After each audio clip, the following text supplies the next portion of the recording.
monster. I'm your number one fan.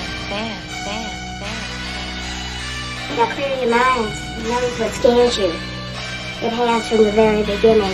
You know, it's Halloween. I guess everyone's entitled to one good scare, huh? Just been informed that zombies have entered the building. They're at the door. They're coming in.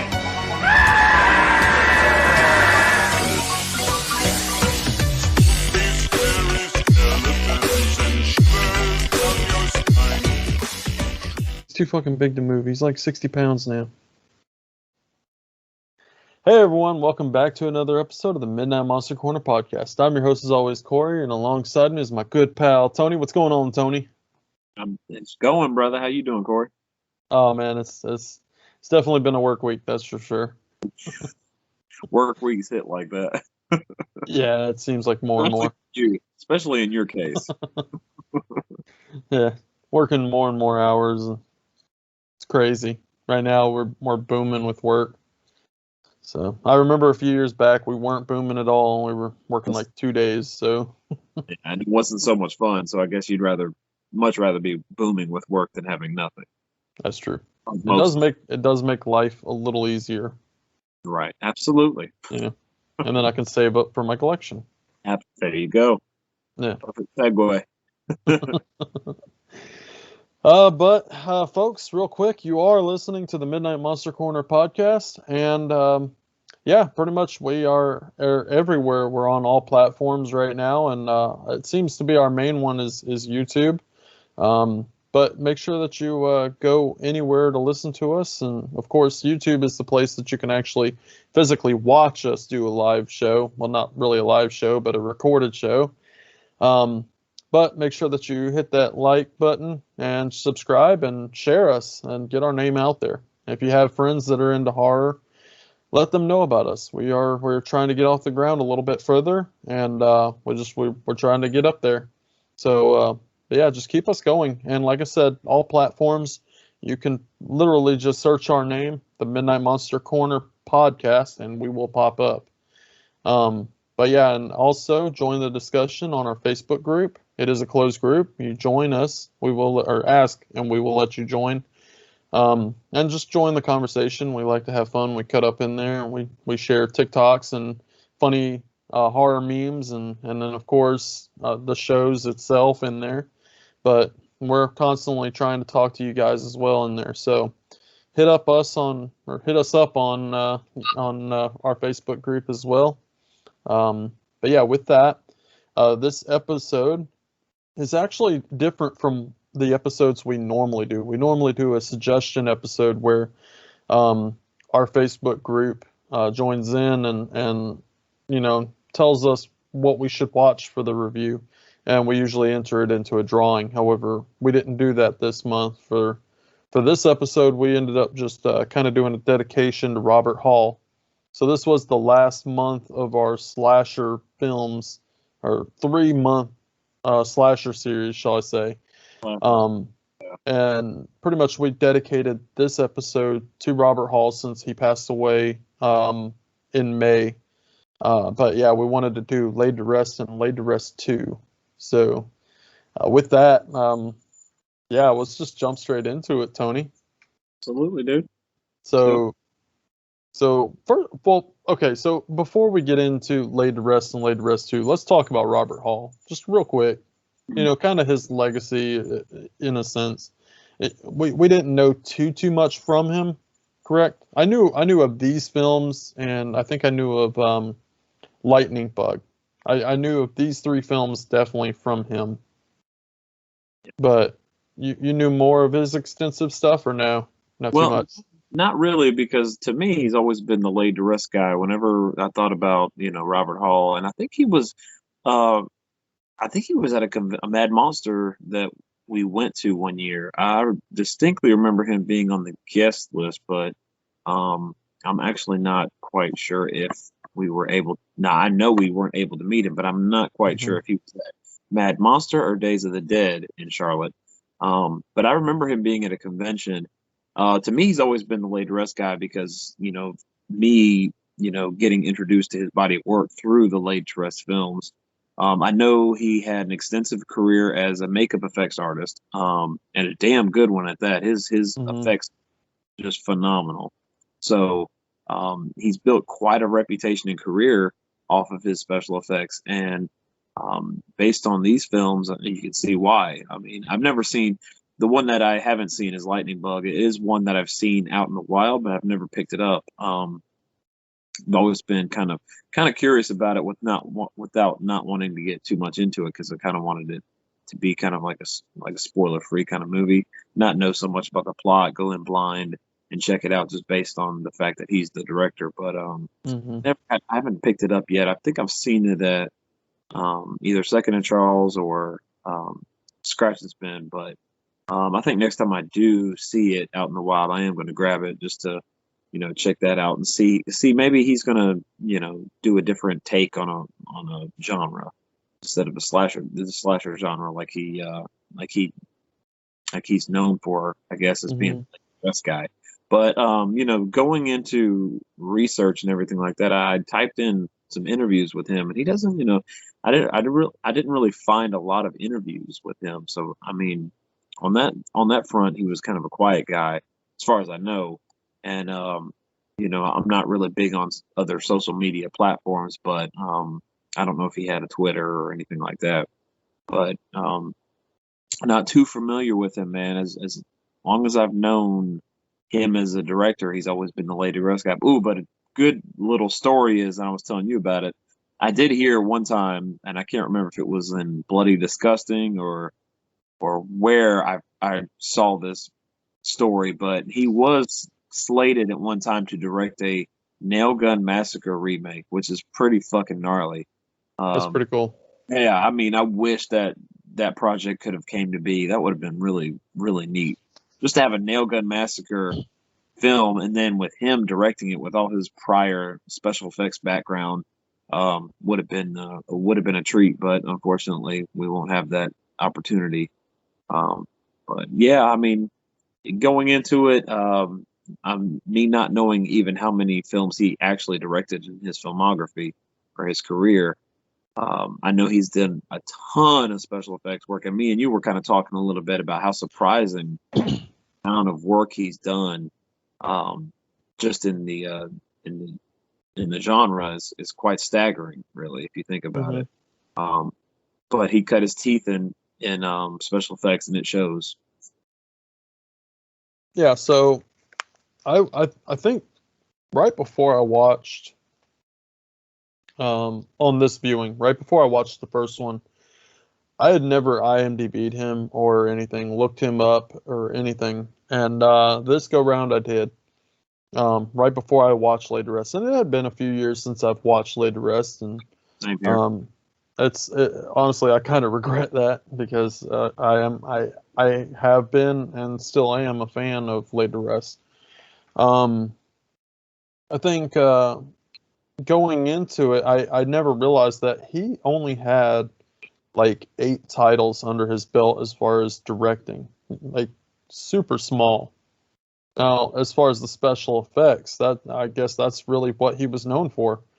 And he had 98 credits under his belt, and a good bit of them were horror. But then he had like some that stood out that just blew my fucking mind, like Pineapple Express and stuff like that. I was blown away. I was like, are you fucking kidding me? Like he did Pineapple Express.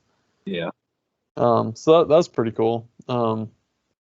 But yeah, but yeah, it just I mean, just goes to show what kind of a, I guess you would say, artist that he was really. And these 2 films, they definitely show it. Um, Absolutely. I never even knew that Fear Clinic was his film as well. And I picked that one up because it was obviously Robert Englund and then Corey Taylor. I found out Corey Taylor actually starred in that movie. Um, and then if you watch like the behind the scenes and stuff of that film, Corey's talking about his, I guess like his buddy was, basically wrote him a small role to be in a film, and I guess I take it that was Robert Hall. Um, so that's pretty cool. But yeah, I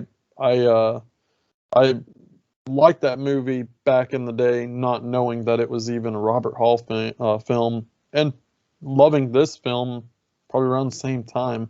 Yeah. So, but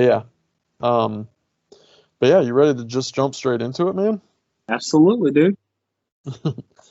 So, Laid to Rest is a film that came about in 2009, and it definitely delivered.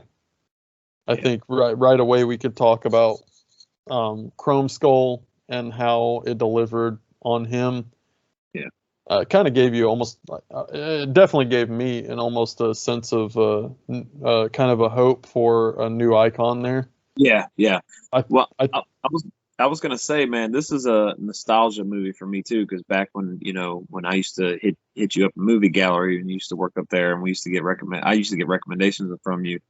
Of course, you recommended Hatchet, and then I think about it, I'd go to it was Hollywood Video, and I rented this movie, and I rented Hills Run Red, which is a movie I talked about on the roulette episode that we did.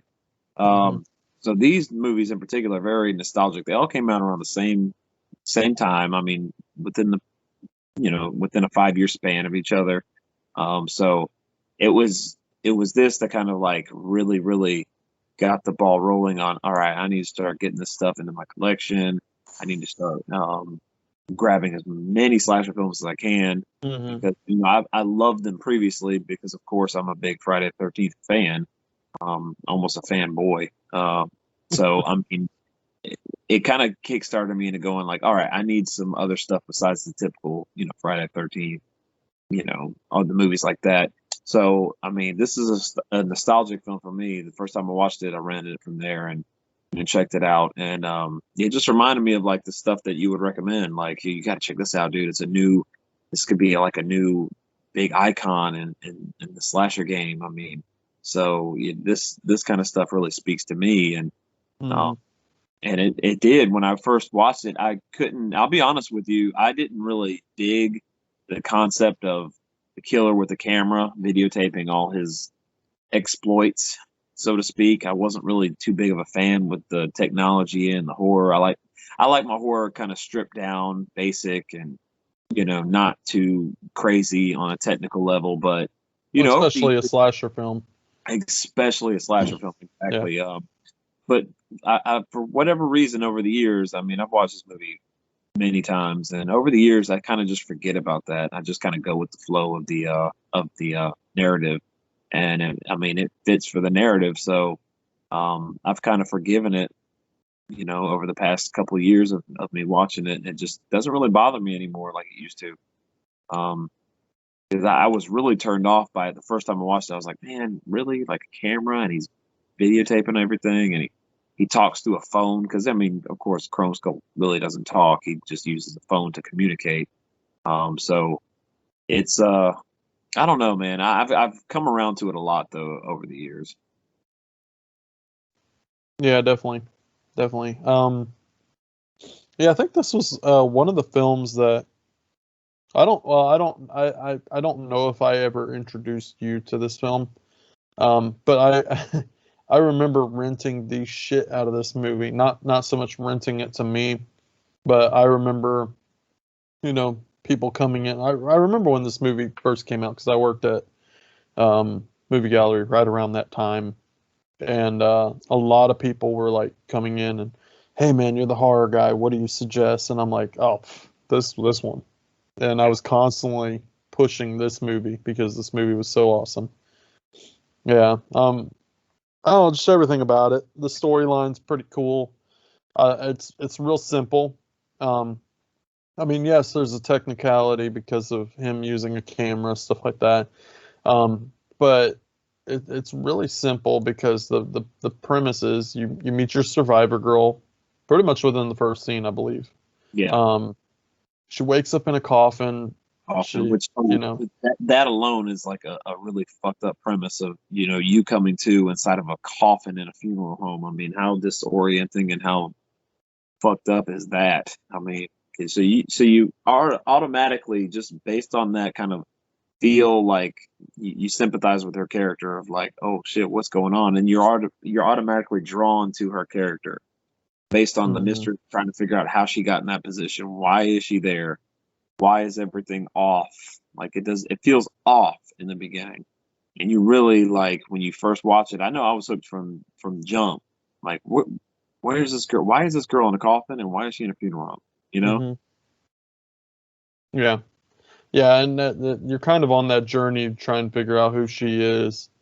Um, which later on you find out. So basically, she's getting chased by this killer, um, whose sole purpose is to kill her. He wants her. That's it's almost like she is his like everyone else. You can almost see like he wants to take his time with her, Mhm. but at the same time, everyone else that kind of gets in the way, they pretty much just meet their demise pretty fast. They're just cannon fodder, really. Like they're They just really are yeah, expendable characters. little characters, right? But I love the whole process. I love everything about this film. She ends up running away, so she wakes up in the funeral home. He's attacking her. She gets away. Um, she makes her way. She finds a guy named Tucker who takes her in. Which I really love his character. I think Oh, I think he's probably my favorite character of the whole movie. I'm gonna tell you what, man. I'm right there with you because these characters, you remember them. You get stuck with them. They have to be so. She meets Tucker, which, first off, the nicest dude ever. Like he's Mm, so kind and considerate, and just wants to genuinely help her. So when she gets picked up by him, she I think it was so they wanted she wanted to go to the yeah, that was it. She wanted to go to the police station, but he's like, "Listen, my truck's out of gas. I can't take you all the way to the police station. I'm just gonna go take you to my house, and we're gonna see how you're doing." Because I think he thought that she was a victim of like a domestic dispute kind of thing, or yeah.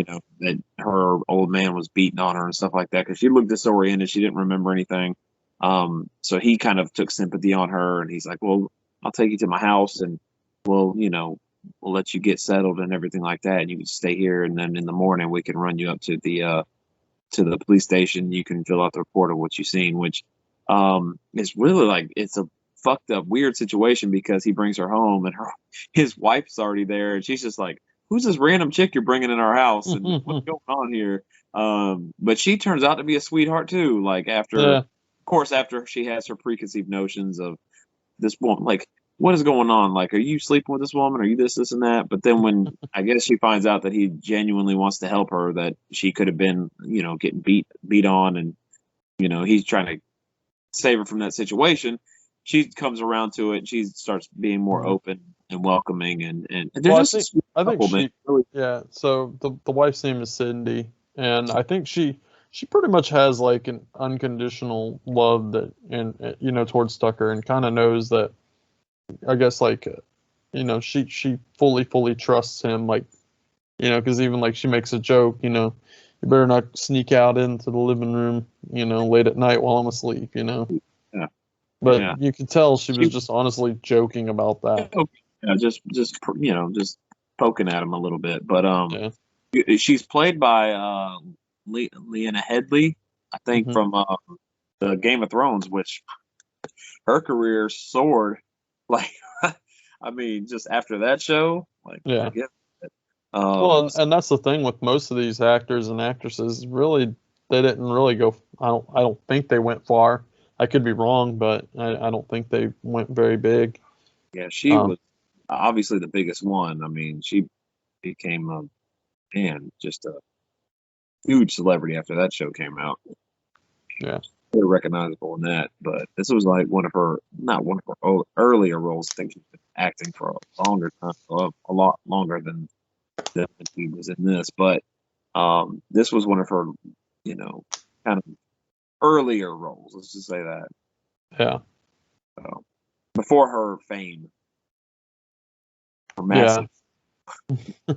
Yeah. But she was absolutely sweet, man. Both of them were, and I think that's what makes this movie more interesting than any is because these characters are great, man. You remember these characters. They're Hmm. not forgettable.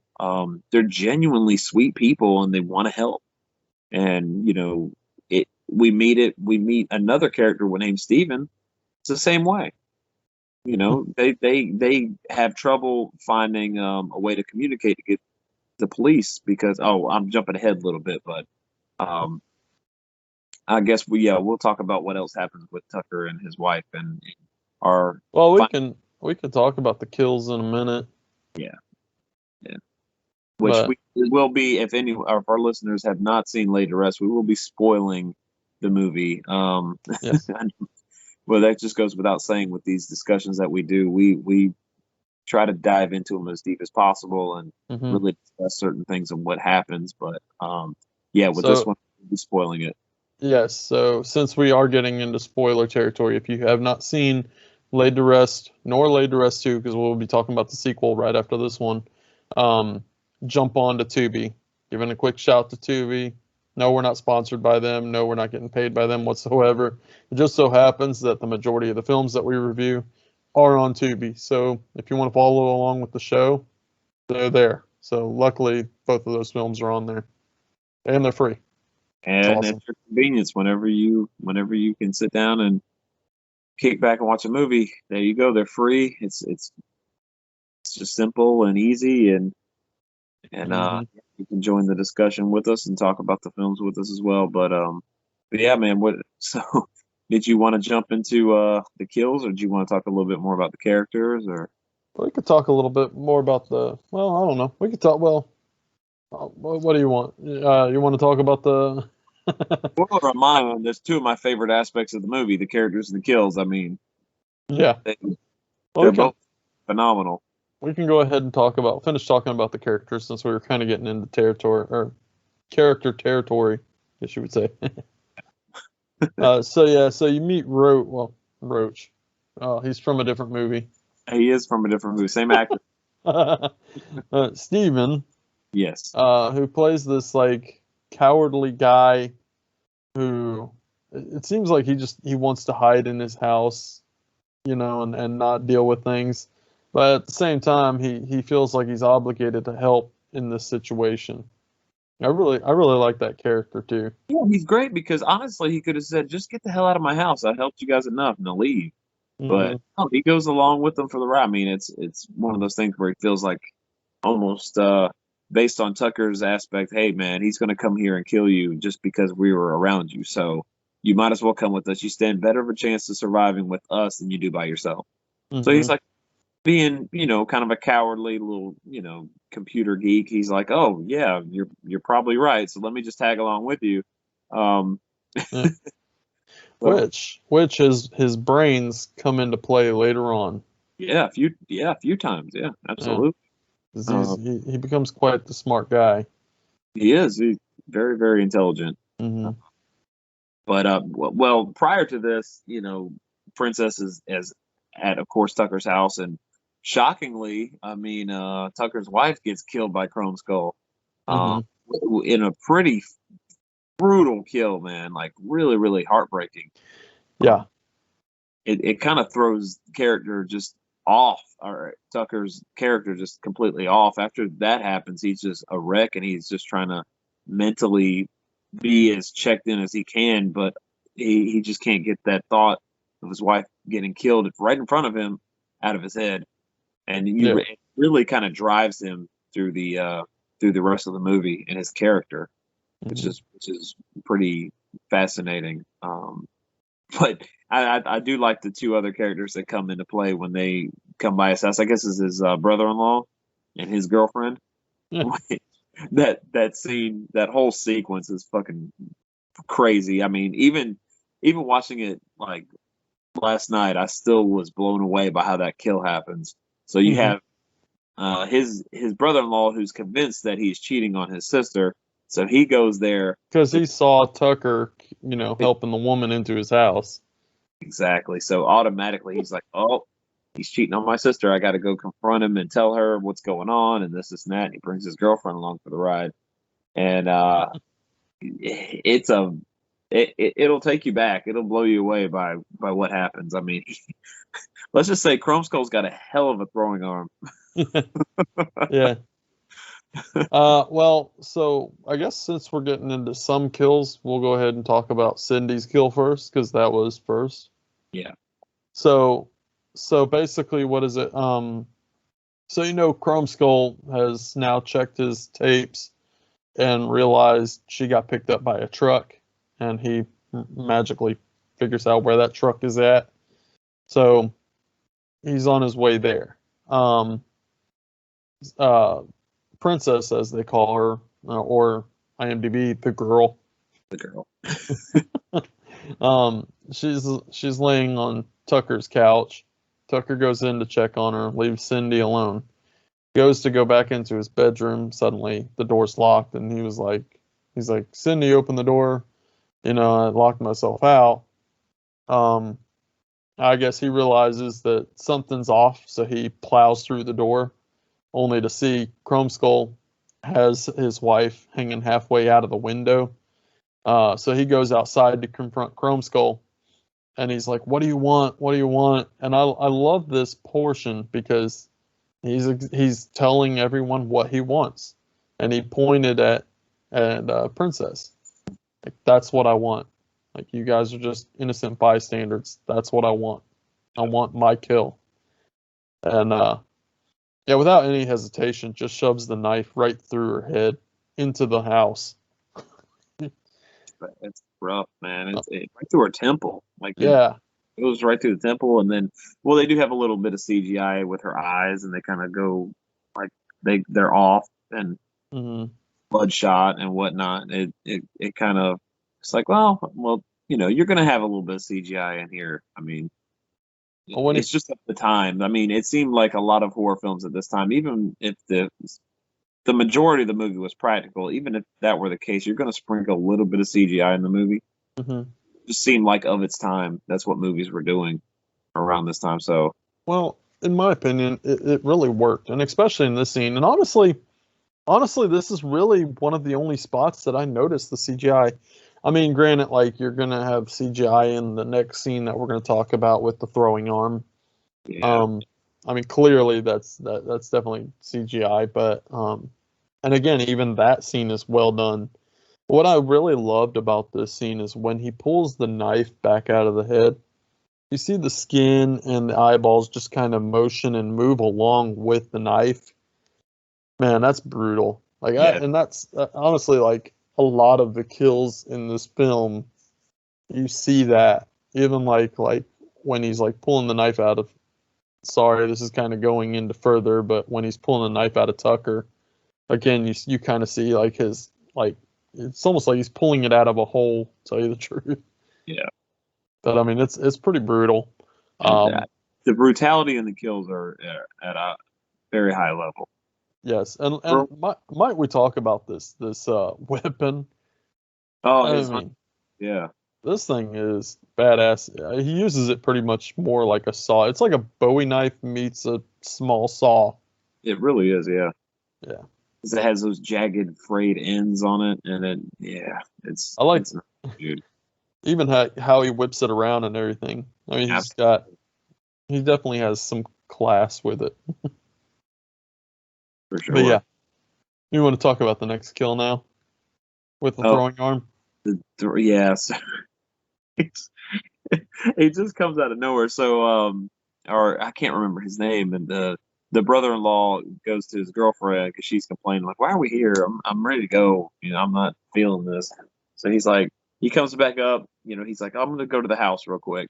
So he goes to the house. She's sitting there in the car playing on her phone or whatnot, and he comes up. She rolls the window down for him to talk to him, and he's talking to her for a minute, and then all of a sudden, the fucking knife gets thrown into his face, and the blood shoots all over her. She's like freaking out. It to this day, it still blows me away how just upfront and just shocking it is. How it Yeah, just happens, and you can't really prepare for it. It's just one of those things. It's like you just don't know. Like I always forget. I usually have a good time with cues on when something like that's going to happen. With this movie, and then there's another one. I can never get the timing down in Texas Chainsaw Massacre 2 when Leatherface pops out when Stretch is being confronted by Chop Top. I can't get that because it's a jump scare, but it's an effective jump scare, and it's Mhm. so good with the timing. And this is another one where it's like that timing is just I can't pinpoint it. I never can. So it always is like so jarring to me when that happens. Not jarring. Jarring is kind of a negative aspect. It's more just surprising to me every time I see it. Yeah. Yeah, I remember the first time I saw that. That honestly just blew me away. Cause she's like, honey, you'd never cheat on me, would you? And I mean, before he could even, he went to go open his mouth, and the fucking knife was just like, and then went through right here.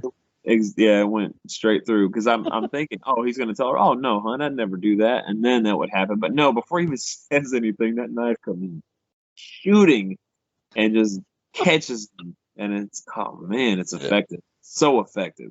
pretty brutal. And then he walks up, and again, he's walking up pretty slow like. She's freaking out. She climbs in the back seat, and he proceeds to like grab the knife, jar his head up against like the top of the door, So and then good. proceeds to saw away and just Oh, cut the top portion of his head slap off. gnarly as hell. Yeah. And Oh, what I really like is this little cat and mouse game. He starts playing with the girl in the car because she goes to reach for the phone that's on the dash, and he's just like just yeah. jabbing at her hand, and then finally he hits her hand and she slides it away. You see it rip away real quick. Well, that's And the then funny. That's the funny thing about now that you brought that up. The funny thing about Chromeskull's character is he's usually all business. He doesn't really fuck around too much. Like Mhm. he's all about the kill and getting it done effectively, and then moving on. He's very, Well, it's almost he even dresses like a very like yes, very business suit. He like almost very, very I clean mean, cut. reminds me of like Hitman Yeah, as a exactly. serial killer. Like you hit it on the head, man. It's like Yeah. Hitman.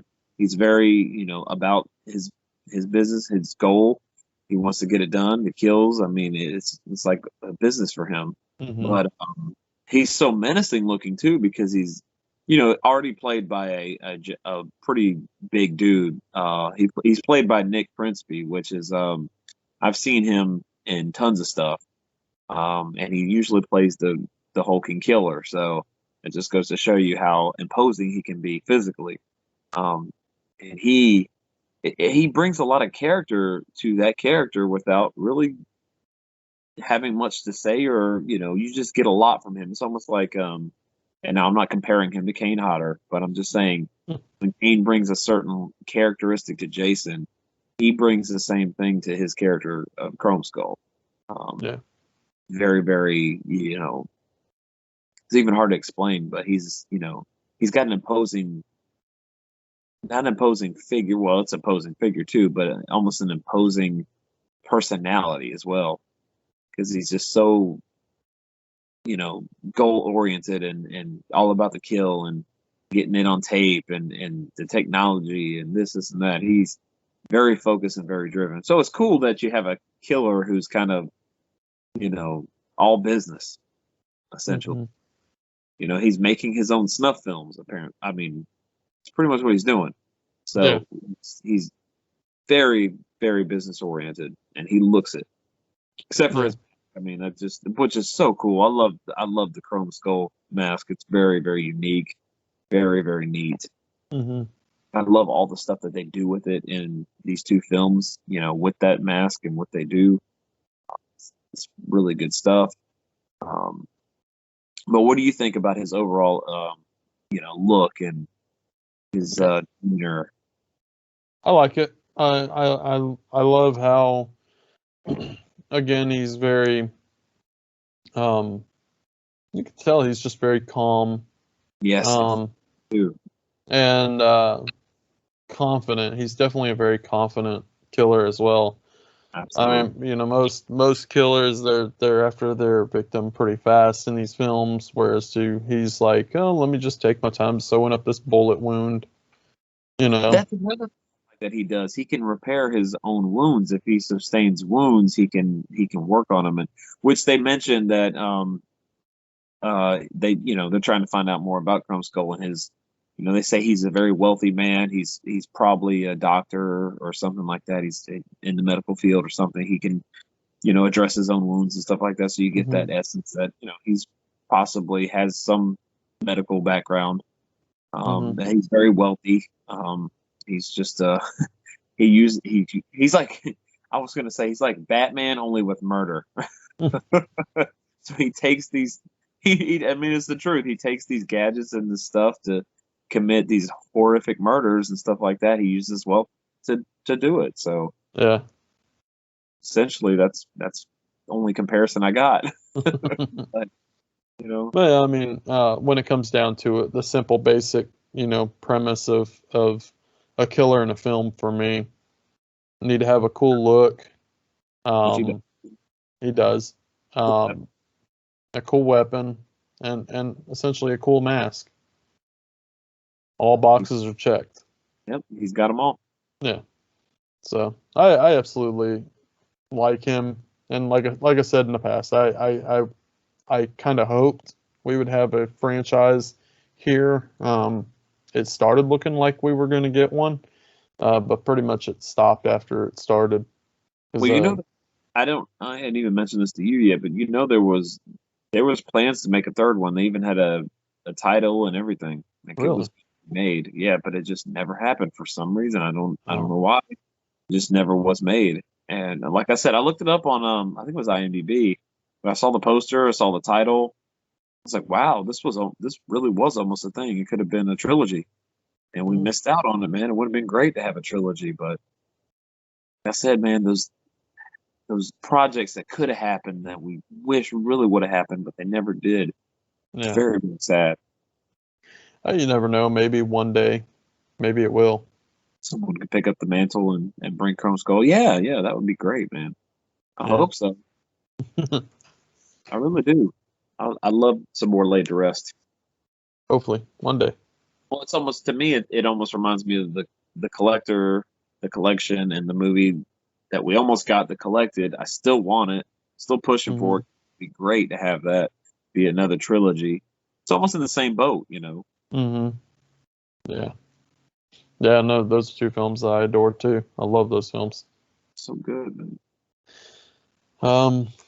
But yeah, so pretty much they're trying to figure out a way to stand their ground and beat Chromeskull. I know at one point in time they go to the sheriff's station, and that's pretty much where they all three of them kind of have a run-in with him.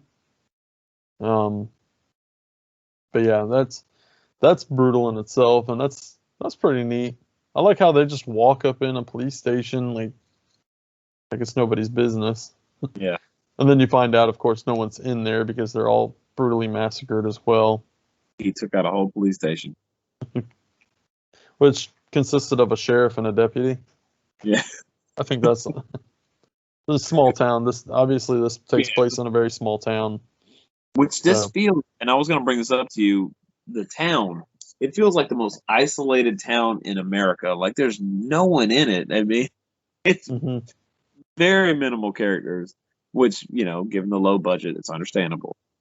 But you really feel it in this movie. Like there's no help. You can't turn to anybody because there's no one around. Yeah. It's very isolated. Yeah. Very alone. So when she's able to find these two guys that are like the nicest guys in the world, I mean, literally will do whatever they can to help her out and keep her safe and stuff like that. It's amazing that she was able to not only find one, but two that were just completely down to help her out. Yeah. Yeah.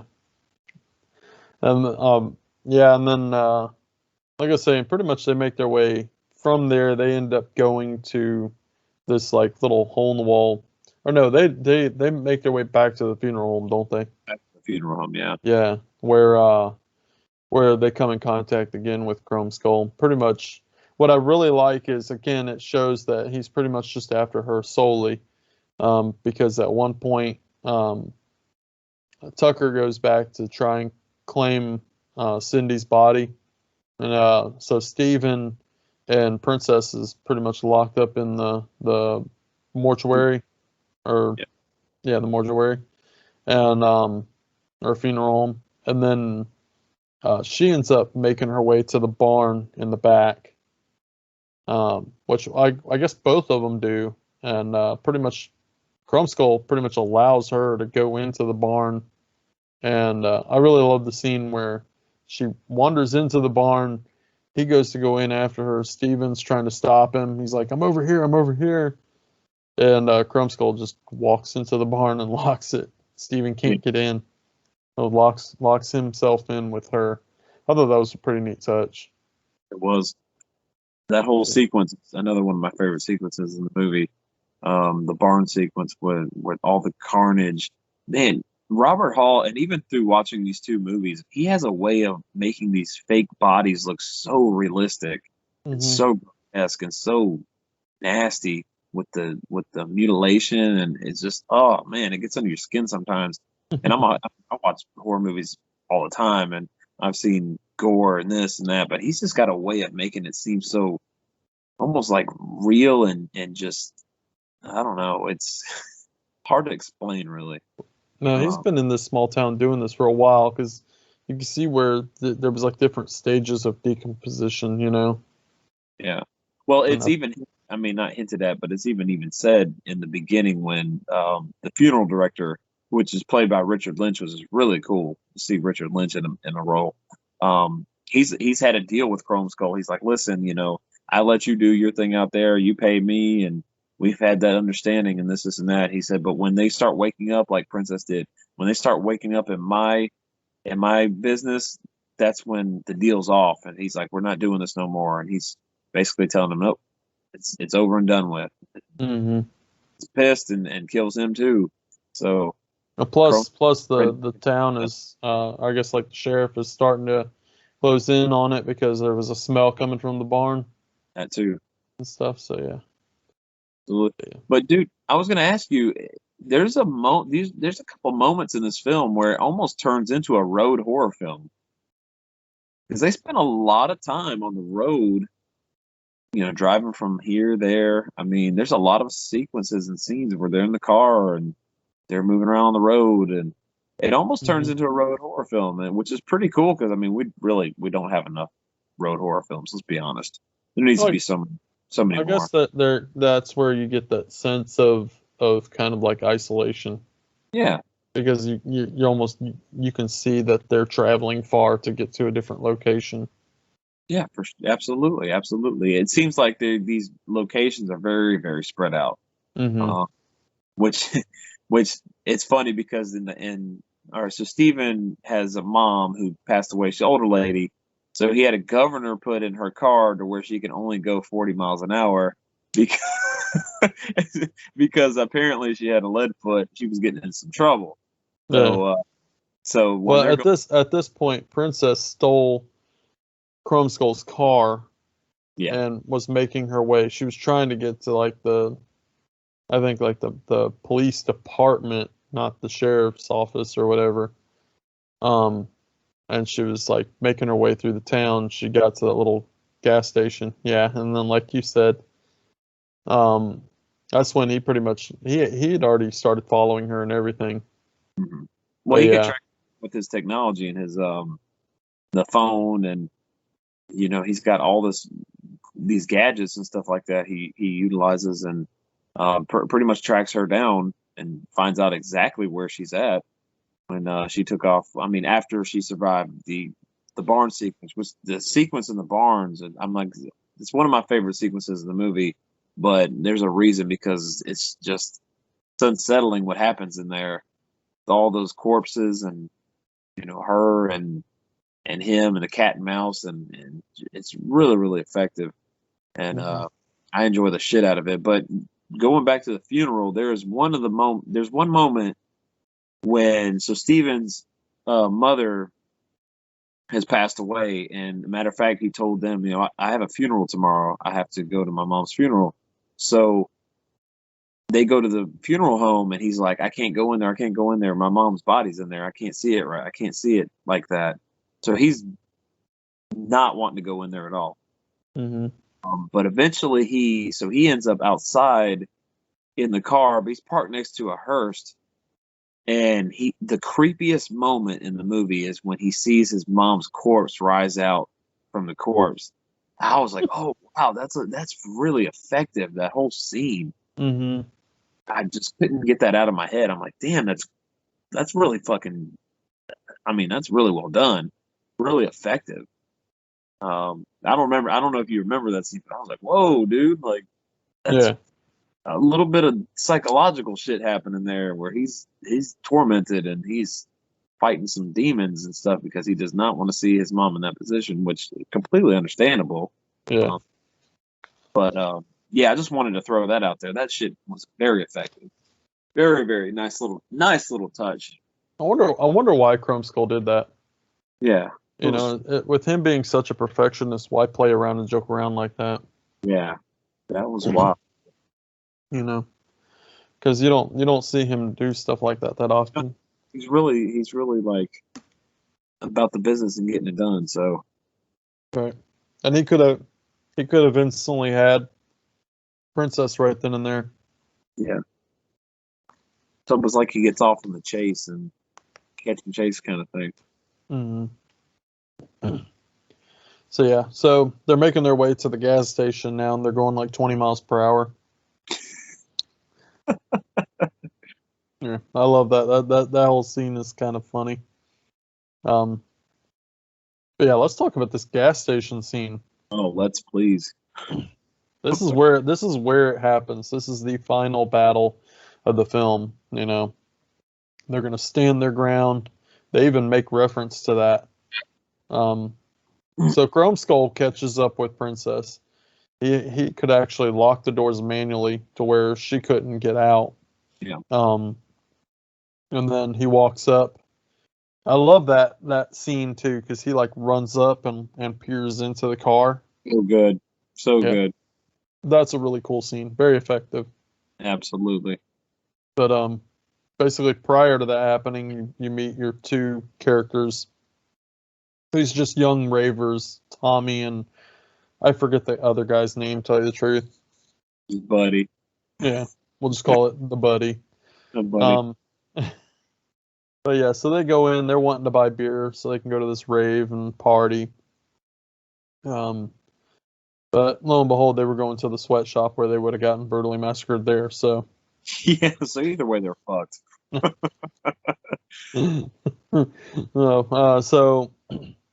So you get this like she goes in there to buy a videotape, right? Yeah. Because Chromeskull doesn't want to go into the store, so more people will see his face. So he sends her in, and the whole time it blows my mind how cooperative she was in this situation and everything, given the fact that she knows what the outcome's going to be. Yeah. Like, would you really be cooperative? Regardless, you're going to end up dead, you know? So I don't know. Maybe she was fearing for the fact that, because he hasn't killed her yet. Because he's really taken his time with her. He's drugged her several times, stuff like that. But yeah, so pretty much, yeah, I guess like he sends a text message, says something like "hurry up, bitch" or something like that, and again, it kind of gives off that she's in an abusive relationship. in an abusive situation. And the kid behind the counter is like, I'm not going to stand up for this. So he goes outside and gets. Which I give him kudos for that, man. He's like, fuck that. I'm not letting this go on. So he gets done. He goes out there and confronts him. You know, I mean, it doesn't work out for him, but the fact that he had the stones to do that, to fight, to make sure some dumb shit like that wasn't going on, I give him mad props. Another nice person. There's some genuinely sweet, caring people that want to help her out in this movie. Well, and there's not one time where they blame her. It's all your fault. Is that? I mean, they could have easily went that route, done that. Yeah, but they never do. They take the high road. They never blame. I think she does, doesn't she? She actually says they're dead because of me. She actually blames herself, that's different. Yep, but never once, not that I remember, do they ever point the finger at her and say, this is all your fault. Even Tucker, who lost his wife and could be just furious with her for getting him in the position that he's in. He's like, no. He's like, I'm seeing it through to you, and I'm going to make sure you're safe, and I'm going to make sure that you survive. Yeah. Like he's damn determined to make sure that she makes it to the end. And Yeah. it's so different. You never see nice characters like this that go above and beyond for somebody, especially somebody they don't even know. Yeah, exactly. So kudos to them for doing that. Kudos for that decision to be made because they could have easily went that route where everybody was blaming her. You know, it's all your fault. It's all your fault. Even with a quick exchange of like a heated exchange or something like that to get that topic to get brought up, could have easily, but it never got done. And again, you would see that in the majority of mainstream horror, stuff Absolutely. like that. It's all your fault. You put us in this position. We wouldn't be here for you. Yeah, you know, it's very, very typical. But in this movie, they took the high ground. They took the high road, and they're like, no, we're not doing that. Yeah. Yeah, that's the kind of stuff I love. I love that they added that. Mm-hmm. But yeah. So yeah, this whole scene I really like, and I really love the fact that he went out. And the only thing that I have beef with is honestly, like I wish that he would have just shot Chromeskull, but that wouldn't have been the end of it. That's he never even shot him. Like Chromeskull was getting closer and closer and closer to him. He didn't even fucking like a warning shot or nothing. No, I would have took out his knees or something. Something, dude. He wouldn't have came back from that. No. But so yeah, so they go in. Steven does his little thing. Oh wait, so what was it? Oh yeah, so the kids are still in there with her, and Tucker and Steven haven't made it there yet. The one kid goes out, gets his face blasted off. Yeah, that's the pretty gnarly. Yeah, it was a pretty brutal. That was practical too. There was no CGI in that. No, definitely not. And awesome. Another good head explosion. We've seen some good head explosions, man. We've covered some good head explosions. So yes, we have. Too. That was up there. So then the one boy checks the back door and notices there's blood everywhere and realizes, oh shit, too late. Chromeskull gets him. Apparently beheads him. I don't think that's definitely off camera. It was off. Yeah, you instantly you see his head in the cooler, which what blows my mind is they're in this little convenience store. And I guess it's like a little plot hole right here, but literally like right behind them, all of a sudden this head appears in this refrigerator that you have to load from the front. Yeah. But yeah, so and obviously now Tucker and Steven show up, and this is where they're like, we're gonna stand our ground. We're gonna stand our ground. And I believe I wonder what made Steven think of putting that liquid, that super glue in that jar. I don't know. He didn't even ever see Chromeskull. Like the only people that ever saw Chromeskull doing that and essentially gluing that mask to his face was the audience. Yeah. So no one actually ever saw him take his mask off and glue it and everything. They didn't know he was going to do that. Yeah, right. So how would he have known? How would he have had the foresight to say, "Hey, let me tamper with his mask so that when he does put it on, he's going to rip his face off because we're going to put some adhesive in it that just sticks to everything and it's not coming off, and it burns the skin instantly." I can't remember the scientific name for it or what it's called, but it's he had just some of it with him, and he's like, "Oh, let me put this on his mask so that when he puts it," I mean, he's not saying that, but he's basically explaining to Princess what it is and what it can do. And he's had it on him before, previously when he was a child, and he had to go get surgery to get his I think it was his pants or something that he had stuck to. Because of that, he had to have surgery to get it removed. So he's like, this is he's pretty much saying this is an effective way to take him out.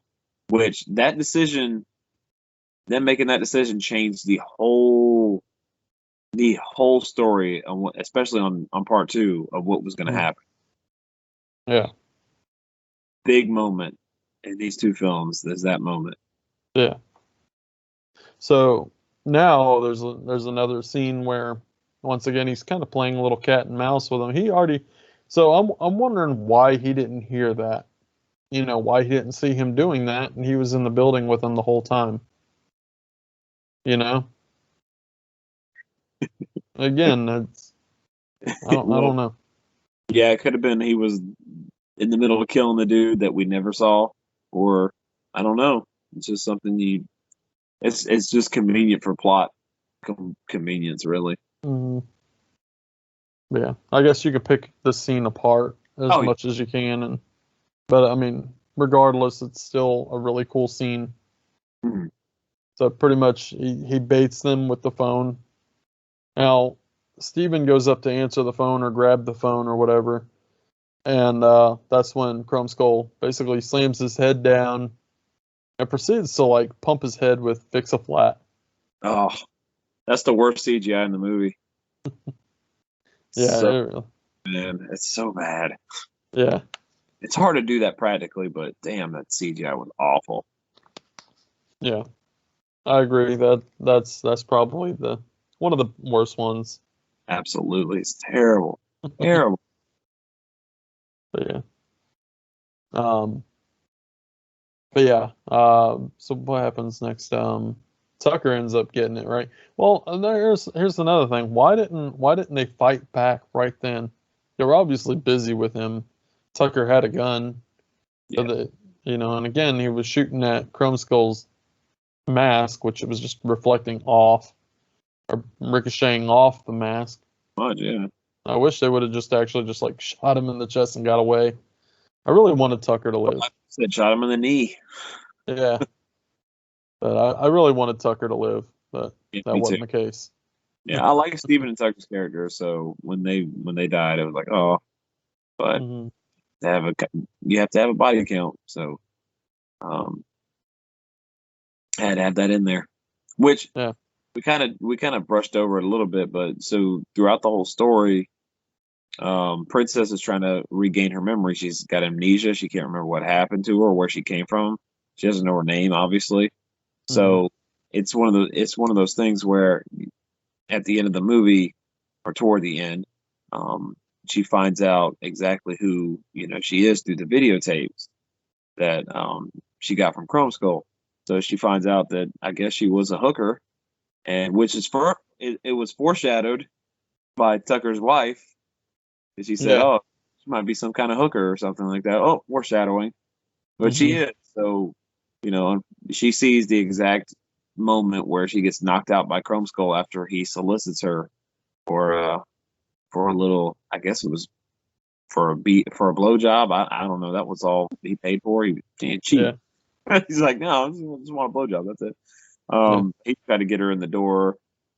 She was doing like a little strip tease, and he came up behind her and just boop, hit her in the head with the bat, knocked her out, and took her, and the rest is history. Really, hmm, kidnapped her.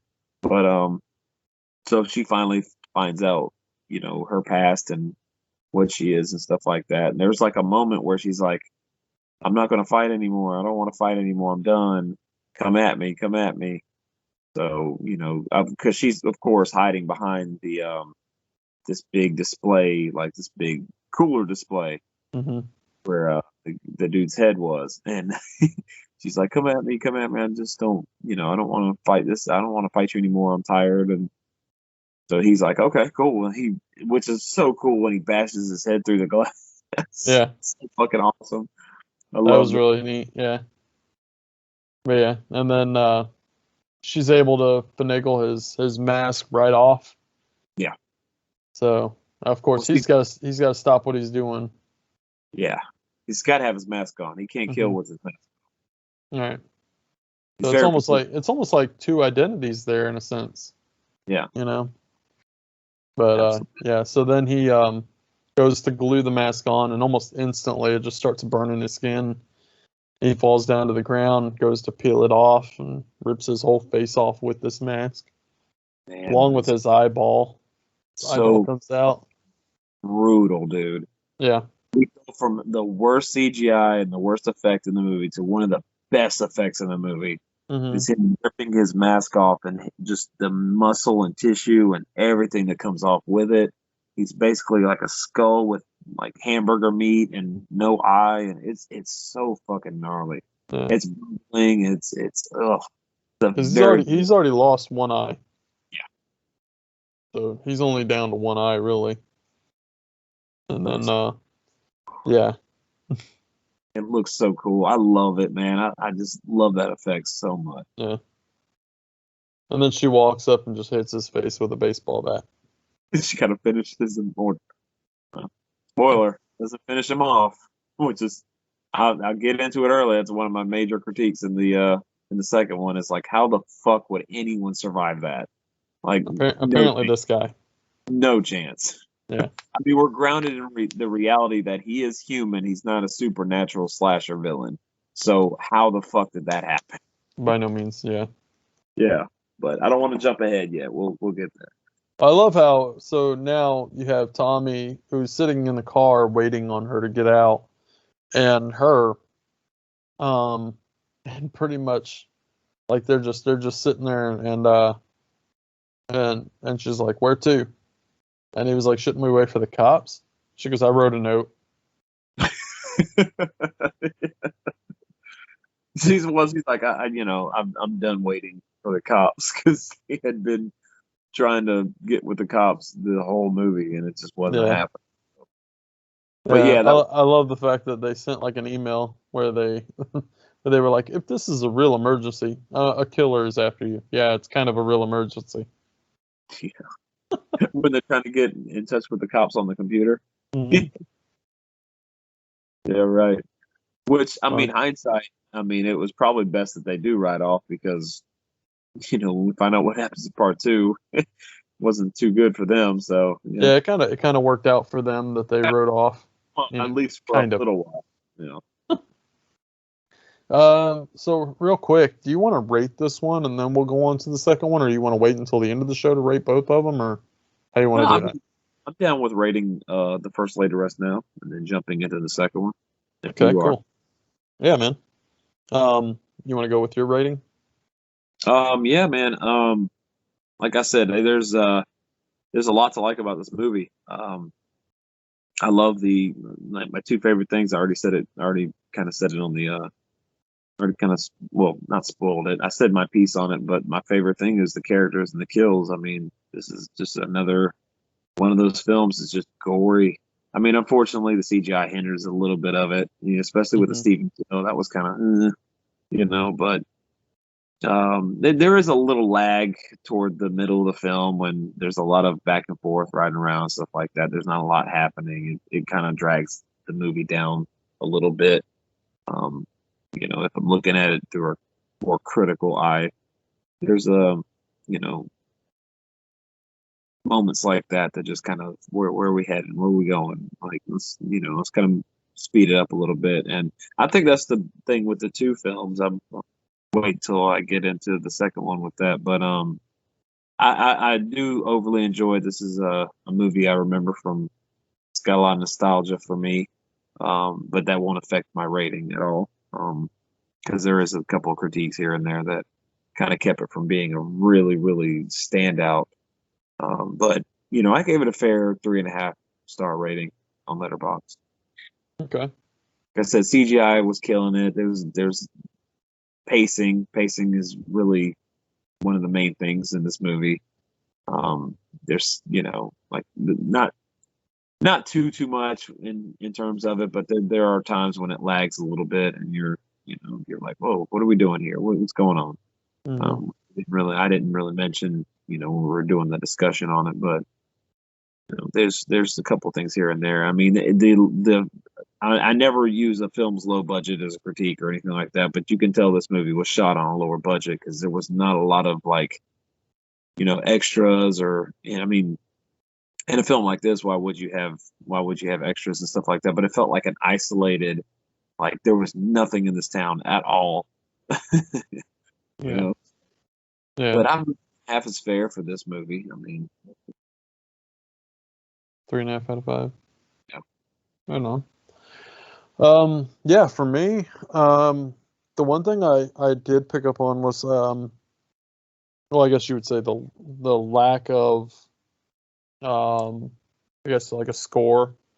Yeah, I don't think there was too much score going on in this film. It was mainly just kind of hammer in your face gore and yeah, brutality after brutality. yeah. There's Um, some too in there that I was kind of like questioning, like, ugh, it's kind of rough. yeah. And editing, you know, and that's another thing when we get into part two. I'll discuss that further, but I don't. I'm jumping into that yet. Sorry, Corey. Go ahead. But yeah, just overall, great characters, great character development, and I'm huge on that. Um, gore, uh, it was a simple premise of a film, and then of course just badass killer and again weapon. Overall, I didn't. So to your point of you're saying that some of the CGI didn't work for you. Honestly, for me, it was kind of non-noticeable in certain areas. Like I said, in certain areas, I did notice it, and when I did notice it, I loved it. I thought it was quite effective, and I'm not a fan of CGI whatsoever, but it worked for what it was in this film for me. Yeah. And again, it kind of went hand in hand with some of the practical effects that I saw. The Stephen killing, that was, Yeah. yeah, I wasn't a big fan of it. Um, Very- I would say overall, probably my favorite kill would have to be the brother-in-law or Cindy. Um, but yeah, overall, the brutality and everything. So I gave this a 4 out of 5 star on Letterboxd. Dude. Yeah, yeah, that's it. Like I said, the only thing that really hindered it was, like you said, some editing issues, some plot holes that I picked up on, Yeah. and then just overall, certain things I kind of didn't like about the film. But the majority of things, I loved this film. Yeah, yeah. There's a lot. I mean, there's a lot of positive with this movie. They get a lot of the things you want in the indie slasher film. They get a lot of it. I mean, you get a cool killer, cool characters that you sympathize with, good kills. Um, they got it. So there's not too much to hinder this movie on. But like I said, if you watch it in more critical eye, you're gonna notice like some flaws with the editing and the pacing and you know things like that. It's in the CGI. The CGI, man, I guess because it's comparing. You're seeing it firsthand where it's like you see one moment where it's like a really really bad CGI effect, and then you're seeing another moment where it's fucking great practical effects. So it kind of makes it to me anyway. It kind of made it seem more noticeable. And even back then, when I first watched it, I distinctly remember the CGI being really really rough. Mm, Especially with, like I said, the Steven kill. I mean, on paper, that sounds like a really cool kill. But if you can't like make it practical, it doesn't look right. And mhm. fortunately for me, it just didn't look right. But I don't want to harp on just that one alone. But yeah, there's a couple of CGI moments in there. Let's just say that. But like I said, it's of the time. A lot of movies were doing that when this came out, so Yeah. it was time. Yep. All right, man. Well, you ready to get into Chromeskull Laid to Rest 2? I am ready for this one. So this film came out in 2011. Um, Interesting enough, you actually are the one that told me about this film. Yeah. And I had to get my hands on a copy and had to get my hands on a copy. And I remember I think we were at the flea market and I was like, I want to get my hands on this film. And so we stopped at Family Video on the way back from the flea market. And I seen a copy in there and they only had the one copy. And you were like, oh, you could probably just take it up there and buy it. So I was like, cool. I took it up there and the guy was like, yeah, it's the only copy in the store. I can't sell this to you. This has to be a rental copy. Damn. So I was bummed out. I used to hate it when that happened because it was But always one movie I wanted, and that's the one I could not buy. Fuck. but I found this film. So we went to a convention a couple of years ago and we actually went to Manifest up in Charlotte, and I was able to find it there, and reasonably priced too. So Yeah. but yeah, so right away, what's your thoughts on this one? Well, first of all, going back to the end of the part one, how the fuck did Chromeskull survive that? I just can't wrap my head around that. Because I mean, it would be one thing if it was more established that he was a supernatural villain, but he's he's a dude. He's a normal guy. So having his face melted off and then having what's left of his face bashed in to the point where it's just a bloody pulp. I just don't see how they were able to keep him alive. Which going into it, this movie takes place directly after the first one, so they hitched the two very well as far as like that goes. But we find out I kind of like the whole there's a secret organization. So what the aspect of Chromeskull doing this thing is because he's in the secret organization that monitors this kind of stuff and make sure that they clean up. It's almost like Men in Black, but for murder. They make sure that everything's cleaned up. They're not. Yeah, I mean, basically, that's what I thought when I watched it. I wrote that down in my notes. It's like the Men in Black serial killing stuff films. But so we find out. I mean, basically, right out the gate, we find out we have a character who works for Chromeskull directly. His name's Preston, played by Ryan Austin Green, who a lot of people would know from 90210. Very weird that he's in this movie. Yeah. How that happened, or just so random. Hell, dude, it's funny because I mean you recognize that face. I mean, people have seen it before. I mean, but a lot of people. I know a lot of people harp on his acting in this movie, but I didn't think he was that bad. I really did. Yeah. I don't think his character was written badly. I mean, we get what he's supposed to be, what his character is, but based on some of the lines he has, he just comes off as a pompous, arrogant asshole that nobody likes. Nobody people can't stand to be around. And of course, it's written. His character's written that way, but some of his dialogue's really cringy, and it's like, God, that's completely of its time. And he's one of those people they pretty much wrote out for you to hate, and there's a reason why they did that. So, but his acting is bad by any means. Yeah, there's some bad acting in this, but on the part of him, there's none. Yeah, no, I agree. Well, first and foremost, the first thing obviously that I noticed was, so it was like they reshot the ending sequence to the first film. Just to kind of bleed over into this film. Now, the thing that I noticed was the whole time she's talking in the car, the camera is on Tommy, not on her at all. And then when they finally show her, I was so like, I was instantly like, oh, that's this type of film. So I was pissed. I was like, are you kidding me? She was such an awesome actress in the first movie. Don't get me wrong. I'm not going to knock the actress that they got to play Princess in the sequel. It kind of threw me off because when I was watching it, I was like, wait a minute, is that the same actress? Because something felt off. Like, she kind of looked similar, but then something felt off, so I wasn't quite sure if it was the same actress. Yeah, I instantly I was like, you know what? I was kind of like that too. I was like, but no way did she have a breast reduction overnight. Right, but I mean, let's face it. Which we didn't talk about in the first one. I was going to make a note of that, bring it up, but so the lead actress in Laid to Rest was married at one time to Robert Hall. So that's what I'm. Sherry Moon Zombie thing where he casts his. Okay, so that's what I'm kind of wondering. So Laid to Rest 1 came out in 2009. This movie came out in 2011.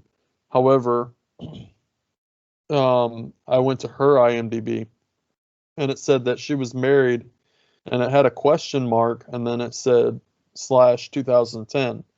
So if they had gotten a divorce, and it was probably, like most divorces, not the greatest one, more than likely, maybe she just did not want to fulfill the role of princess, which kind of sucks. But She was great in the first one, man. She was, I mean, it she really didn't was. have a ton of dialogue, but she was very convincing as somebody that had amnesia and couldn't figure out who they were.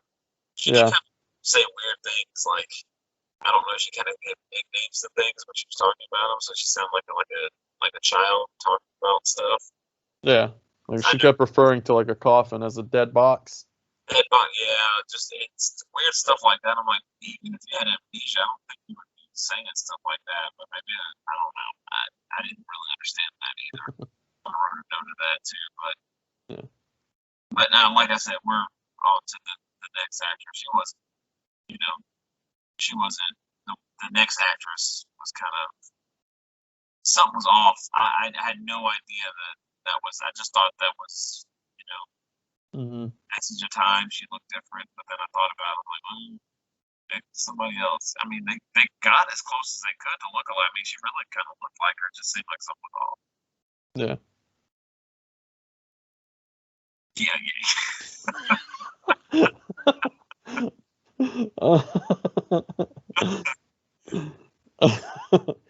um, but no, so yeah, pretty much. Preston goes in. He tracks where they went and finds them at a hotel room. I think at this point, Tommy had went out to go get something to eat for Princess and left Princess alone in the hotel room. Preston finds her and basically is tying up loose ends. I think his main goal was he was supposed to just capture her, but it didn't go down that way. It almost seemed like she tried fighting back a little bit, and he slung the knife through her mouth. Which was pretty fucking cool. It really was, yeah. And I was kind of blown away because I was like, even though I'm not like I'm not okay with like her being a different actress, setting that to the side, you're gonna kill your final girl off this way in the opening sequence of this film. Yeah. That just blew my mind that they were doing that right away. But it kind of brought it in perspective a little bit for me. Like, okay, well, I'm wondering like if they got the original actress to play in the film, how would that have affected the film? Yeah. Would the story have been different? Yeah. So because they switched actresses, I'm wondering if they had to make a change to it. Well, it almost plays. So I thought about it, and it kind of plays into his character because his reasoning for killing Princess was to tie up loose ends. But we later find out that Preston he's like a Chromeskull fanboy. He basically wants to become Chromeskull. He wants to take over the mantle and do everything Chromeskull does. But he doesn't have the skills or the talent to do so, which is his downfall.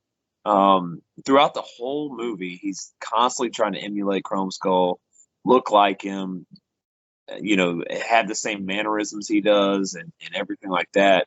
Mm-hmm. When his job's not to do that. His job is to basically monitor and clean up all the killing and all the carnage that's happening and keep like a tight lid on the organization.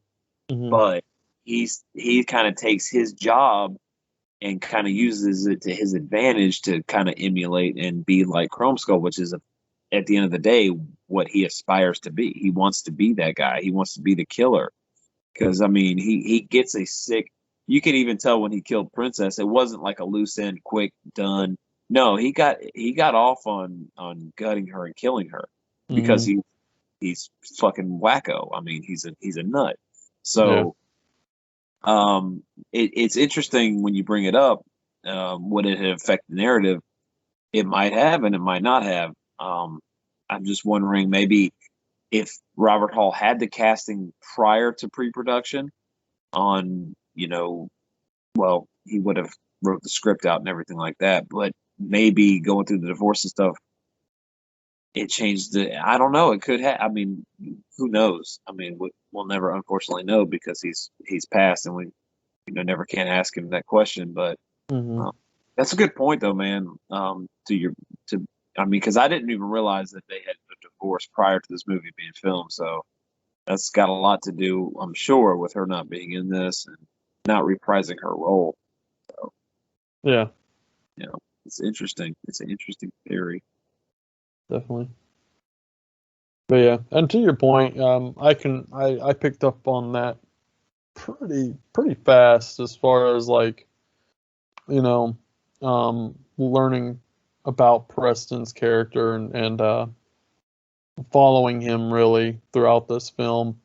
You start to see him act like Chromeskull. You start to see him almost mimic Chromeskull.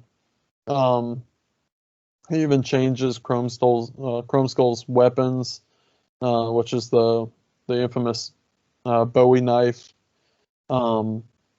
He has them make all kinds of different contraptions, which those are pretty cool. Yeah, it's really Those neat. weapons are pretty gnarly. The one spinning is really cool, but after slamming that one girl's head on it and ripping her mouth apart, Yeah. I didn't care for that. It's almost to me like something you would see in Saw, Oh, felt like a saw trap. It really did. But Saw trap. yeah.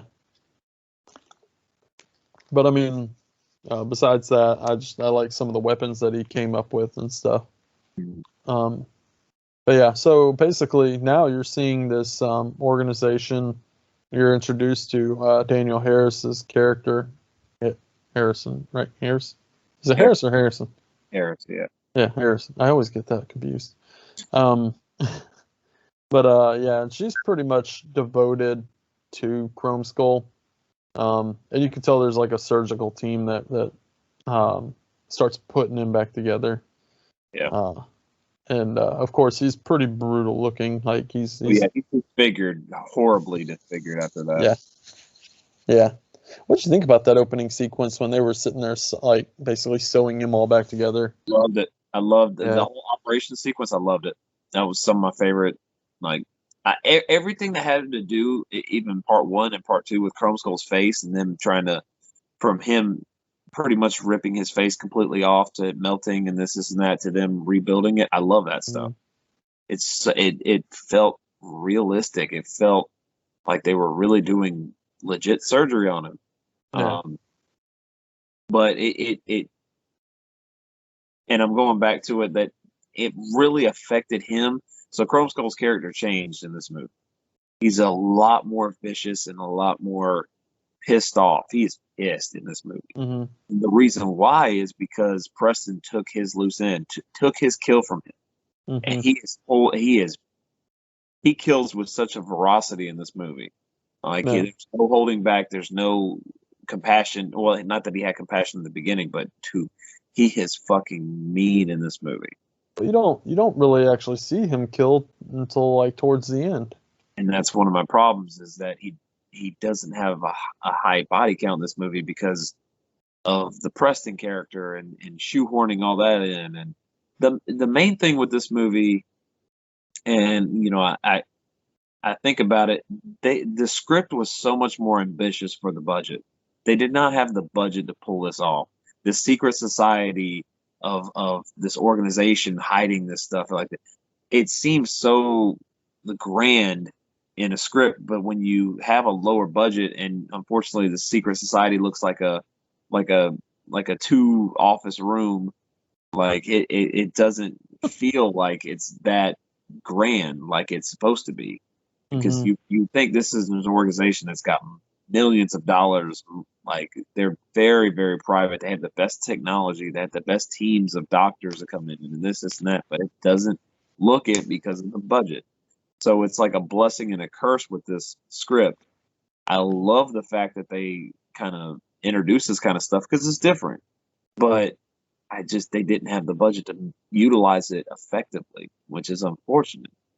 Yeah. But I thought about it watching it this time. It's like it's hard to compare because this movie is so drastically different from the first one. Because unfortunately for me, after watching the first one, these characters are so forgettable that you you just don't jive with them. You don't gel Mm-hmm. with them. They're just like toward the end or the climax. I'm supposed to be invested in everything that's going on, but I wasn't. Just Mm-hmm. wasn't invested in it, man. You know, I Yeah. do love the very end of the movie because of what it could set up, but like the even like everything that happened at the end is just. I know I'm jumping ahead. I'm sorry. We'll talk about that when we get there. Oh no, you're fine. We're still in the very beginning, but the characters are my main sticking point with this movie. So we have a new final girl, essentially, and Mm-hmm. it's interesting that they took the approach to where I think her name is Jess, right? Mm-hmm.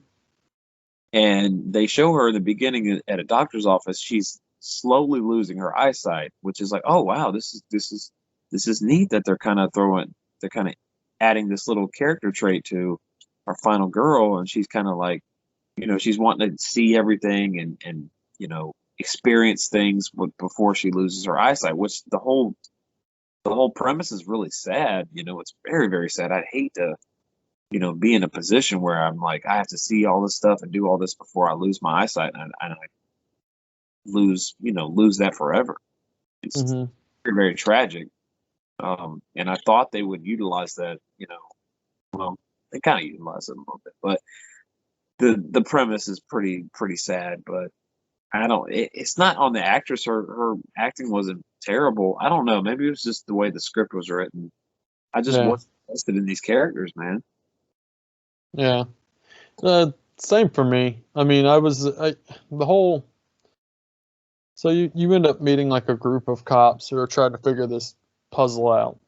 You got this organization who is really good at covering their tracks, Very good. but they did let one slip through the cracks, and that's Tommy. Tommy from the first one, yeah. Yeah. So Tommy's now being sought after by the organization, and the police are trying to hold on to him as well. Which later on you find out he gets captured. Which that again, when does a guy just walk into a police station and use chloroform on somebody and just walk right out, dragging a person? Thank you. That was my main sticking point for this movie. How the fuck do you get abducted in a police station, especially when you're a witness? So you know that they're going to have detectives, police officers all around you. Mm-hmm. How the hell does he just? I know these guys are supposed to be a really covert op team, very, very low key, and this is that. But there's no fucking way in hell this this witness is going to get captured in the middle of a police station. It's Mm-hmm. completely illogical. Yeah. Oh, there's a lot of One of my that in this film. But and like to your point,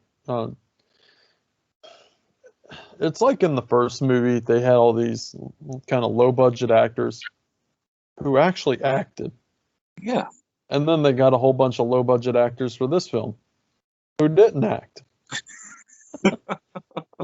yeah, and I look at it like comparing it to the first one, where the first one you love the characters and Mm-hmm. with them and this and that, and then in this one I couldn't even remember the name.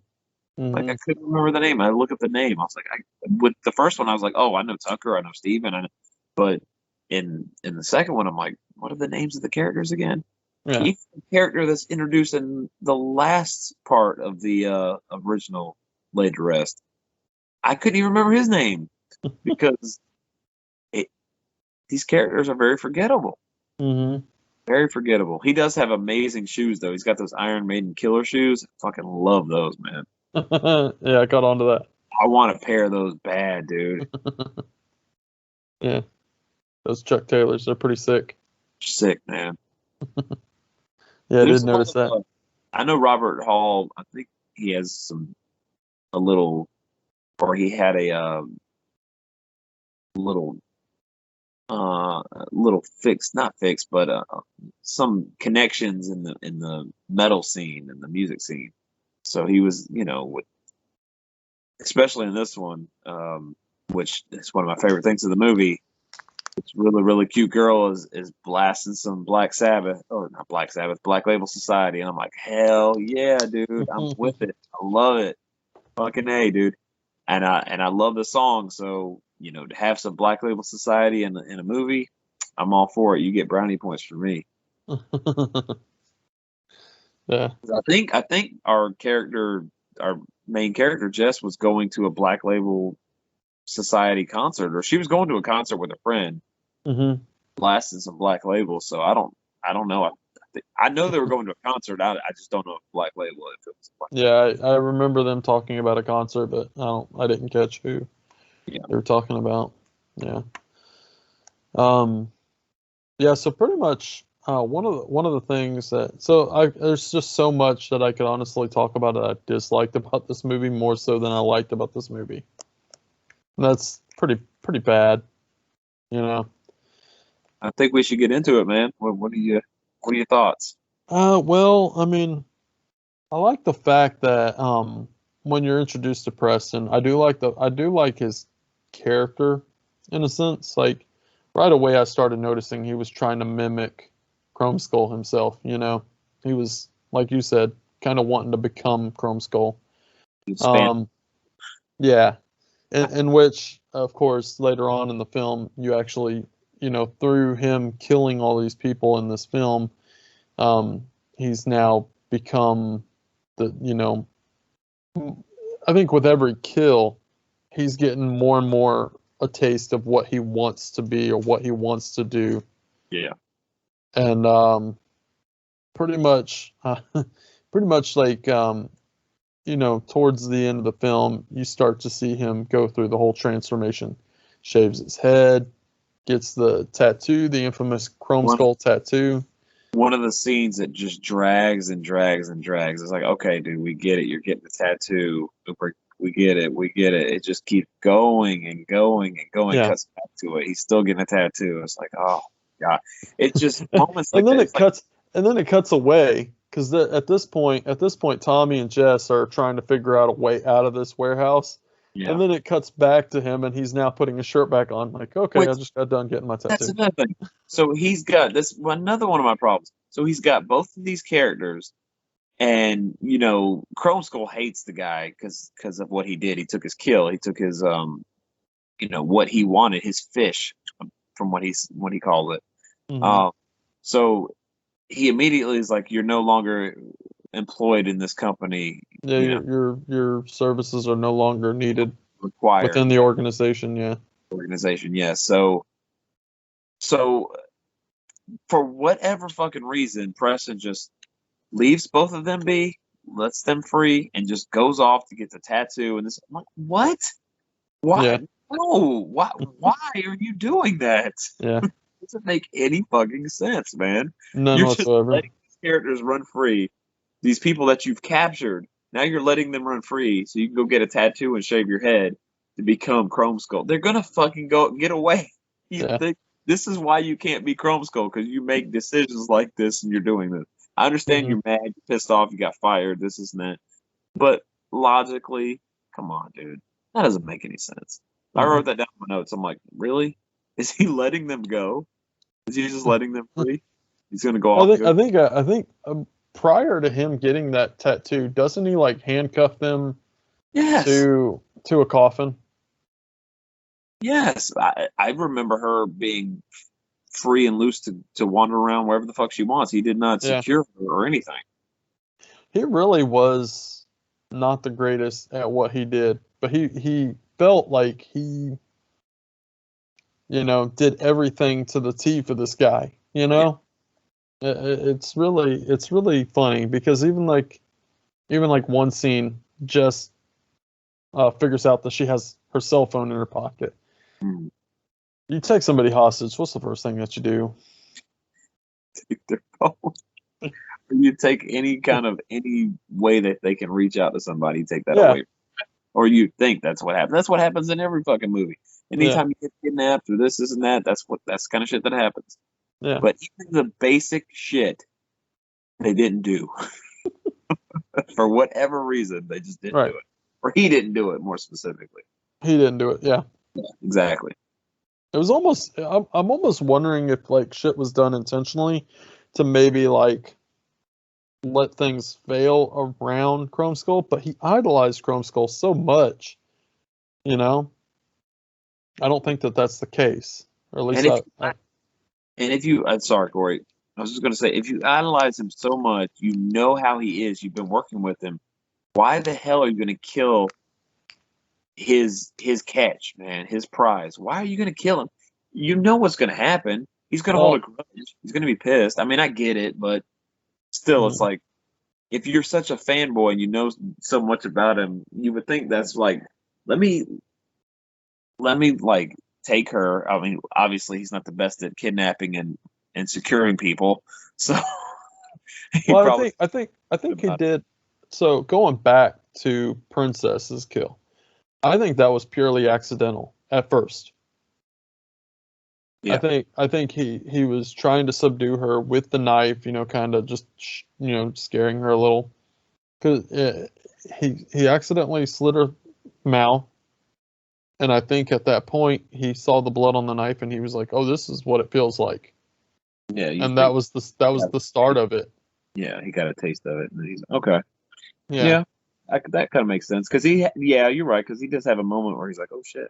He looked yeah, at it, damn, that's what that feels like, and then he proceeded to cut her up and stuff like that, which very fucking like to your point, you said that was pretty shocking. Yeah, to me that was very shocking. I didn't expect them after all that. When you play these two movies back to back, it's like very, very shocking that they do that. yeah, You don't expect it. You expect it to be a no follow the story through her eyes again, but nope. They yeah, definitely do it. Do a boomerang at you. You yeah. just yeah, didn't expect that. But I don't know, man. There's a lot of things that I question and with the story and I like I said, I've harped on a couple of things. What were a couple of other things that you were thinking Well, to talk so about? towards the end, and I know this is kind of going further ahead, but I mean, I didn't write a whole lot of notes down on this one because I just genuinely, I'm not gonna lie, I wasn't too impressed.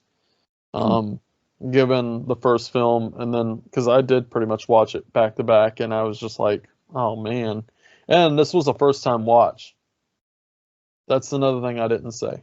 This was a first time watch, so it had been years since I watched the first one, and you know I've had this in my collection for a while now, and I just never watched it. So this was a first time watch for me. But as a fan of Chrome Skull, as I am, I was like, you know, I would like to see kind of a battle sequence between because he became Chrome Skull, you know. So yeah, I'm like, oh, this is gonna be awesome because there they were in the same room together, and he, you know, Chrome Skull himself has a lot of built up anguish and you know aggression and just pissed off at this guy, and this guy is now terminated and you know transformed into basically the mimic copy of Chrome Skull himself, and I was like, oh man, this is gonna be a badass battle scene between the two. This is gonna be amazing. yeah. And yeah, pretty much Preston was just like turned into like a little crybaby. I'm sorry, I fucked up, I fucked up. I won't let it happen again. And it's like, what the fuck you doing? You want to be like him? Beat him. Yeah, Come on, man. Duke yeah. it out. I was ready to see both of those just go at it and just slice each other up, but Definitely would no. have been a hell of a way to take the story and kind of turn it on its head. Him being such a he idolizes this guy to. I want to take the mantle because he does. He feels like I think he's even said like, hey, I want to take up the mantle. He's like he's not going to last. Like Chromeskull's not going to last because even he says so what Chrome Skull does is, I guess this is what he did with the barn, and Danielle Harris's character said it throughout the movie. She's like, well, he wants to, after he's out of surgery, he's feeling a little bit better. He's able to go back out and continue his activities. She says, oh, he wants to create a new play space. Hmm. So he's found an area where he wants to start killing. And even Preston makes a remark like, oh, yeah, okay. You set it up, he'll have his last bit of fun. like very, very snarky and kind of sarcastic. Like, oh, you know, he's obviously not going to make it. He's going to be, this is going to take him out or whatever, and then I'm going to become the next Chromeskull if he even wants to be called a Chromeskull or something. But he, in his mind, I think it's delusions of grandeur. He wants to become the next killer and do what Chromeskull does. Yeah. Job that he's almost inherited it. He's worked his way up to this point. It's almost like when someone's been with a company for a long time and they just expect to be CEO. Yeah. Yeah. Because they're like, oh, I've done everything I can. I've given all. I've went above and beyond for this company and this and that, and then to just expect to be the next person in charge or be named the next person in charge, and it just doesn't. Not happening, man, because you don't have the same traits and attributes that Chromeskull has, and it's shown at the end where he's pleading for his life. He's like, no, don't, I messed up. Give me a chance. This and that. Like, if you're a cold-blooded killer, you're not going to do shit like that. Sorry, it's just not going to happen. You're going to duke it out with the real Stone Cold Killer and see who comes out on top. Yeah, that's what you're going to do. But he didn't do that. He went the puss route, and unfortunately, well, that was a pretty fucking cool kill. That was, yeah. Which, my favorite thing about this movie is the kills. The kills in this movie are fantastic. They're good. They're awesome. I love them, man. The one in particular, the roommate, Tommy's roommate, that British girl, like, wow. Like, that was fucking gnarly. Yeah. Her kill was pretty brutal. So, I mean, that's one thing this movie's got going for it. Just like the first one, is he's been consistent with the kills. They're awesome. Knocks them out the park. Yeah. Yeah, that's one thing I liked about the film was the kills. Everything that was else, kind of a saving point for me. Really was. Even your final girl and even Tommy, I mean, again, the acting, it wasn't there for me. I did like the fact that they kind of tried keeping that same trope of keeping them locked up in a coffin. That kind of seems to be Chromeskull's thing, Yeah. But yeah, other than that, I mean, I didn't like the fact that, like, Preston walked into this warehouse and he walked up to these guys working on all these weapons for the killer. It's like I could do honestly without the whole organization aspect of it. Well, I thought it was an interesting idea. I just don't think they had the budget to really flesh it out and to really make it seem real. But you got like, so in my opinion, for like, for if you're this murderer and you got weapons being made for you to solely just be a murderer. These people work for you. They know what you do. They know where you live. They know how you operate. Yeah. That's a lot of loose ends there. If cops were to sit there and hound them, they could easily figure out about the organization, stuff like that. Yeah. So they almost need to be like brainwashed into working for this guy, in my opinion. Yeah. And then like he walks over literally away from the guys making the weapons to walk up to a coffin and wake this girl up. And it's like, seriously? Like, I just didn't care for that. Yeah. I mean, it, like you said, it's a cool concept, but I don't think it was quite pulled off the way that it was anticipated. I wonder, thinking about it, I wonder how different the budget was for this one compared to the first one, because it feels like they're very similar. It doesn't feel like this movie. It actually seems like this movie had less of a budget than the first one. If that's even remotely, if that's even remotely accurate, I don't know, but it feels like it. It feels very low budget in this movie. Yeah. And I don't know. I think it's probably because there's this grand scheme, like this grand organization, but it feels like a very small kind of Mickey Mouse organization. I mean, there's nothing. I don't know, man. I think it's just overzealous in the script. I think he wanted to put more on screen than he had the budget for, and I applaud him for this direction that he tried to take, but it's one of those things where it's like it's a catch-22. You know, I like the fact that he wanted to go kind of crazy with this one because I mean it's a sequel. You got to one up the first one somehow. Mm-hmm. Make a crazy story. I mean, have a really really bizarre script or a grander script than the original. Because the original one's, let's face it, man, it's bare bones, but it works because it's so bare. The plot is so minimal. Mm-hmm. I mean, that's what makes it work. But this one, you try to get a little too crazy and you know, it doesn't work because you just don't have the budget to kind of offset that. Yeah. Yeah, I agree there. It definitely feels lower budget than the first one. God, But it does. and it might be because I don't recall too much CGI in this one, whereas the first one had some CGI. Right.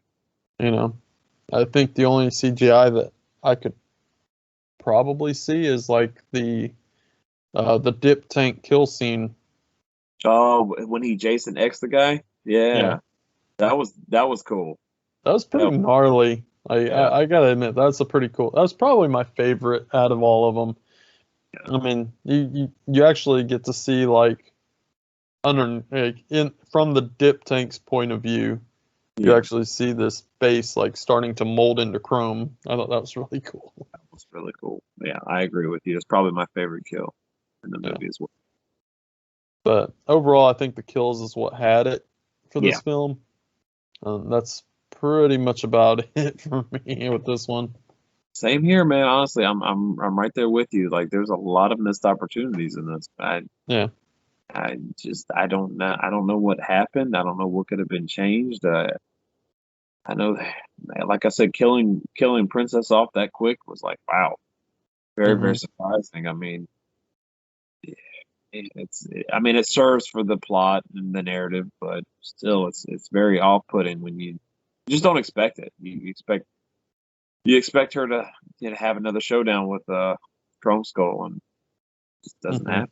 Chromeskull doesn't even get to see her again after that. She's gone, and he's in surgery, and he comes back. He's pissed. He's like, what, you know? And he even makes it a point. And I remember, well, I do like how Chromeskull communicates with everybody because he never talks to anybody. He just kind of sends them messages and this and that. So he's like, I remember Preston saying something where, oh, I can catch him for you. I can go get him for you. And this and that. And Chromeskull responds with, I like to catch my own fish or something like that. So Yeah. you know, he gets a thrill out of the hunt. Like it excites him to go out there and catch his own victims. He doesn't want anyone handing his victims to him. He wants to find them himself. And that's the problem with Jess, because Preston went out and caught Jess for him. Yeah, exactly. You know, and like the poor girl just honestly, she wasn't needed there. Which I don't know what the catalyst was for him to get so interested in her. Like what was it that interested him about her? I don't think he found out about her becoming blind, or it wasn't like something unique about that really drew him in. Because he, like you said, at first he's like, no, I mean, Preston caught her, so what does Chromeskull like? He just said, I catch my own fish. So why is he so fixated on her at the end? I don't understand it. I mean, and maybe it seems like there's more in it for him than just tying up a loose end. I don't know. Yeah. I don't know. That's a good point, man. I think about that, but he's like, yeah, he seemed like he was genuinely interested in her without. I don't remember a scene where he found out about her condition with her eyes, but I don't know why he all of a sudden really got interested in her. And that could have honestly been left out of the story because I mean he with an organization the way that it's depicted on film, I mean they could have researched her medical history, stuff like that. Yeah, but you wouldn't know it because you don't see it. I mean that's the problem. Yeah, exactly. You don't know about it unless you show it. Yeah. So in my opinion, there's a lot of plot holes and stuff like that, and a lot of missed opportunity for this film, unfortunately. Yeah. So. And again, the body count. I wish that Chromeskull would have had a little bit more of a body count in this film. Yeah, I kind of wish that his killing was a little more showcased in this film, but it really wasn't until the end, you know, unfortunately. It was pretty much Preston just And the cops even made it a point saying that, you know, the original killings or some of the victims that they, I guess, found were done by Chromeskull. They could tell a difference because it's almost like they made a reference to like this killing being very sloppy. Yeah. Stuff like that. Yeah. So. But that's another thing too, and bringing that up, the cops very generic and boring in this movie.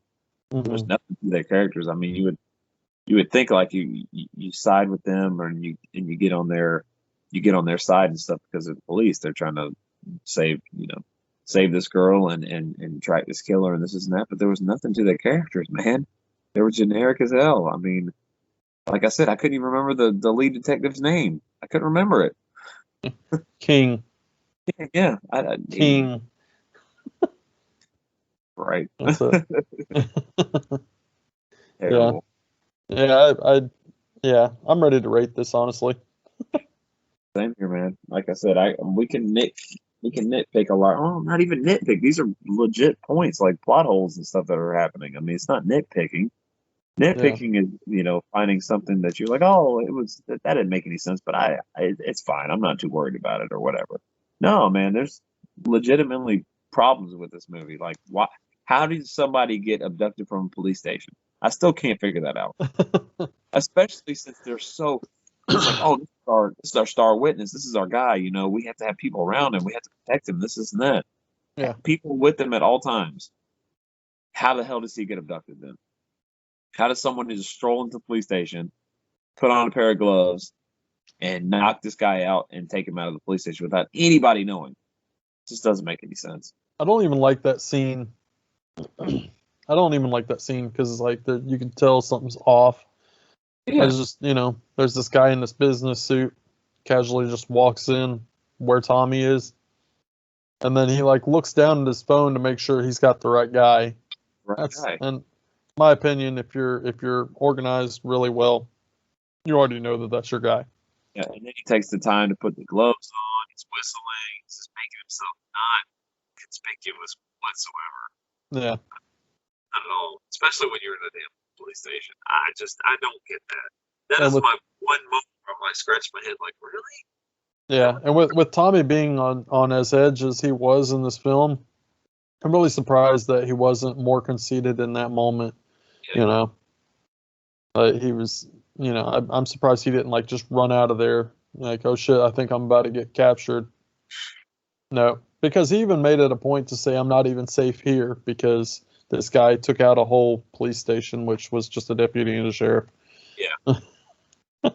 But still. It's the fact that he took out, on paper, he took out a police station. I mean, how do they know? Yeah. It's still pretty damn dangerous and very, very dark. And it's going to have you thinking that, oh shit, this guy's capable of doing anything. Mm-hmm. Did that. So I would definitely be more on edge and more kind of on guard on what's going to happen around me. Be more aware of my surroundings if I were him, but like I said, I guess you drop your guard down in a police station, but he shouldn't have because he knew prior that, this dude's taking out a police station. So yeah, and he's loose as hell and he keeps coming at you. He doesn't stop until he gets you. Which he wouldn't have stopped until he got Princess. And like I said, after that moment, that was a big catalyst moment where it changed Chromeskull's viewpoint and strategy and everything completely, where he was just vicious as hell, man. Just pissed off, enraged, very, very angry at Preston, and he was taking it out on people. And it's like I said, he lost his prize, and all these people had to pay for it. Yeah, including the one that was responsible. Mm-hmm. But I like Danielle Harris's character. I mean, you don't get enough of her, but she kind of was like, I'm so fed up with this asshole that's telling me what to do and this and that, so I'm going to manipulate Chromeskull into hating him more so he gets rid of him. Yeah. Yeah. But yeah, I'm ready. I agree. I wish I would have seen more of her in this film. Very minimal scenes. Mm-hmm. Yeah. unfortunately. Yeah, man. You want to go first? Or you want me to? Yeah. Like I said, we've had problems with this movie, man. We brought up a lot of things that we just don't understand. I'm trying to think of some more that we kind of thought of, or that I wrote down on my notes here. The cop going into so King sends she's not a rookie. I think she seems like a rookie though. She's very like upbeat, like, look, what can I do? What do I need to do? And this is that. He sends her off to check out a location that might be Chromeskull's, one of his warehouses. So she goes in there and she kind of pokes around. He's like, well, don't do anything until, we get her, just kind of poke around outside and this and that.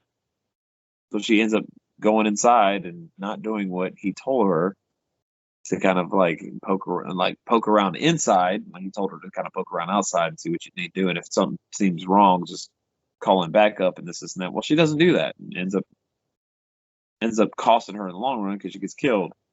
But yeah, there was license plates on the ground when she was inside, and they all said Chromeskull on them. And then she walked out, and I was like, is she really just gonna not call that in, or that, hey, yeah, this is probably the spot we're looking for? I mean, yeah. And then she did. She called it in. I was like, okay. I was pen and paper. I was ready to write that shit down. And then she redeemed herself. But then she still went in there anyway without backup and got killed. So I'm like, what the fuck? Well, and to your point, Tony, like, so after all that and cops like get there, I forget her name, but at one point the one cop says to the other one, now which warehouse is it? And then he goes, probably the one with her car in the front. Well written. Right, yeah. Good stuff there. Yeah, I don't know, man. There's a lot of problems with this one. And of course the pacing is, once again, there's some editing things in this movie. There's some scenes that were edited weird. They were much more noticeable in this movie than they were in the first one. Mm-hmm. I think compared to the first one, this one really suffers from poor editing. And the pacing it drug a little bit for sure. Mm-hmm. So with all those things that we brought up, and I'm sitting at 2.5 stars on this one, but I could realistically bump it down to just 2 stars, because the best thing going for this movie is the kills, and really that's about it. I mean, I hate to say it, but it's the truth. I'm not going to sugarcoat it. It's a very, very noticeable step down from the first one. That's why I was hoping, maybe we get a third one and we kind of redeem it. We kind of stumble a little bit with the second one, and then kind of we get a third one and it kind of showcases the gore, and then maybe get some good characters in this one, some more likable characters and people that you root for like you did in the first one. But like I said, unfortunately with Robert Hall anyway, we'll never get that opportunity. Yeah, I'm right there with you, actually. Yeah, I pretty much nothing's really going for this film for me. Even down to like the rewatchability. I was not impressed at all. I think like you said, the only thing that really has me going is pretty much just the kills of the film. Some of them are brutal. Some of them are, better than others. Hands down, my favorite one is that dip tank kill scene, but we've seen that before in Jason X, like you said. That's what I said. Jason X scene. Yeah. So it was kind of a nod, or take it what you will, whether it be a nod or a rip off, one of the two, but it wasn't impressive. I did like it. I thought it was a fun one. There was some other kills that I liked in this film, but overall, I don't think it stands up to the first film. Yeah. So I did rate it at a 2.5. So. Oh, you're right there. Yeah, it just doesn't have anything going for me.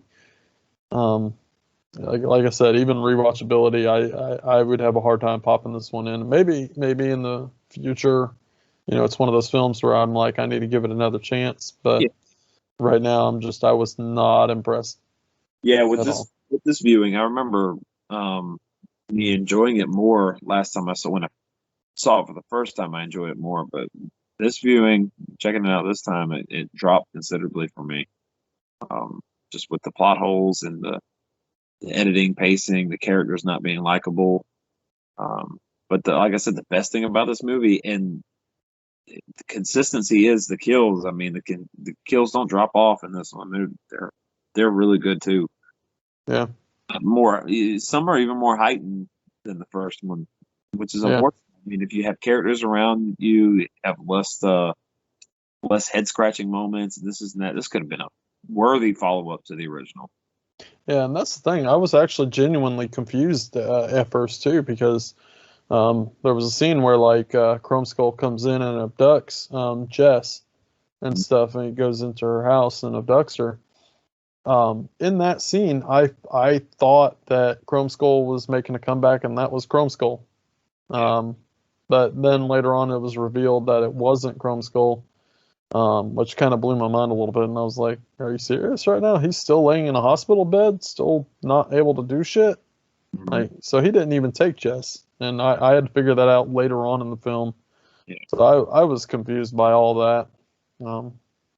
Yeah, just really, the script could have been better written, in my opinion.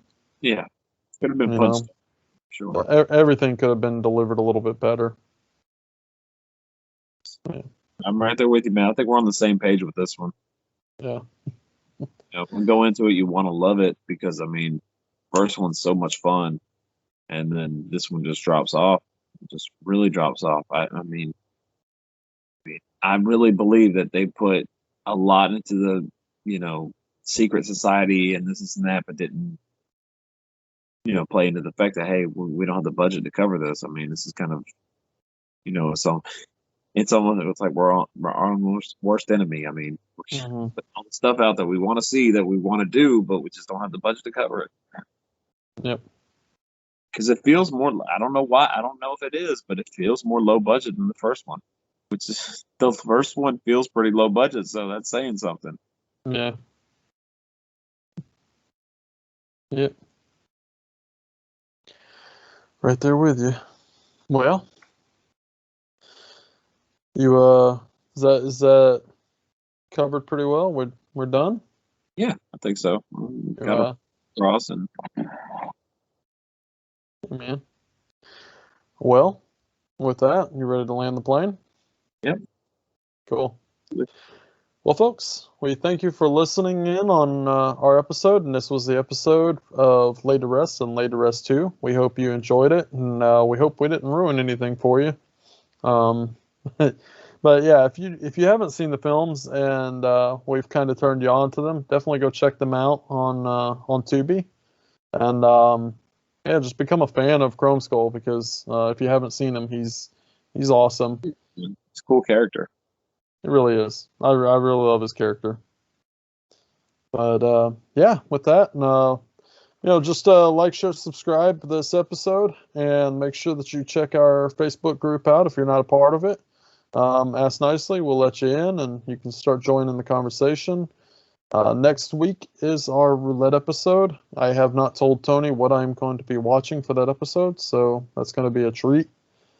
But folks, we appreciate everything you guys do, and keep us rolling. Later, guys. Later, guys.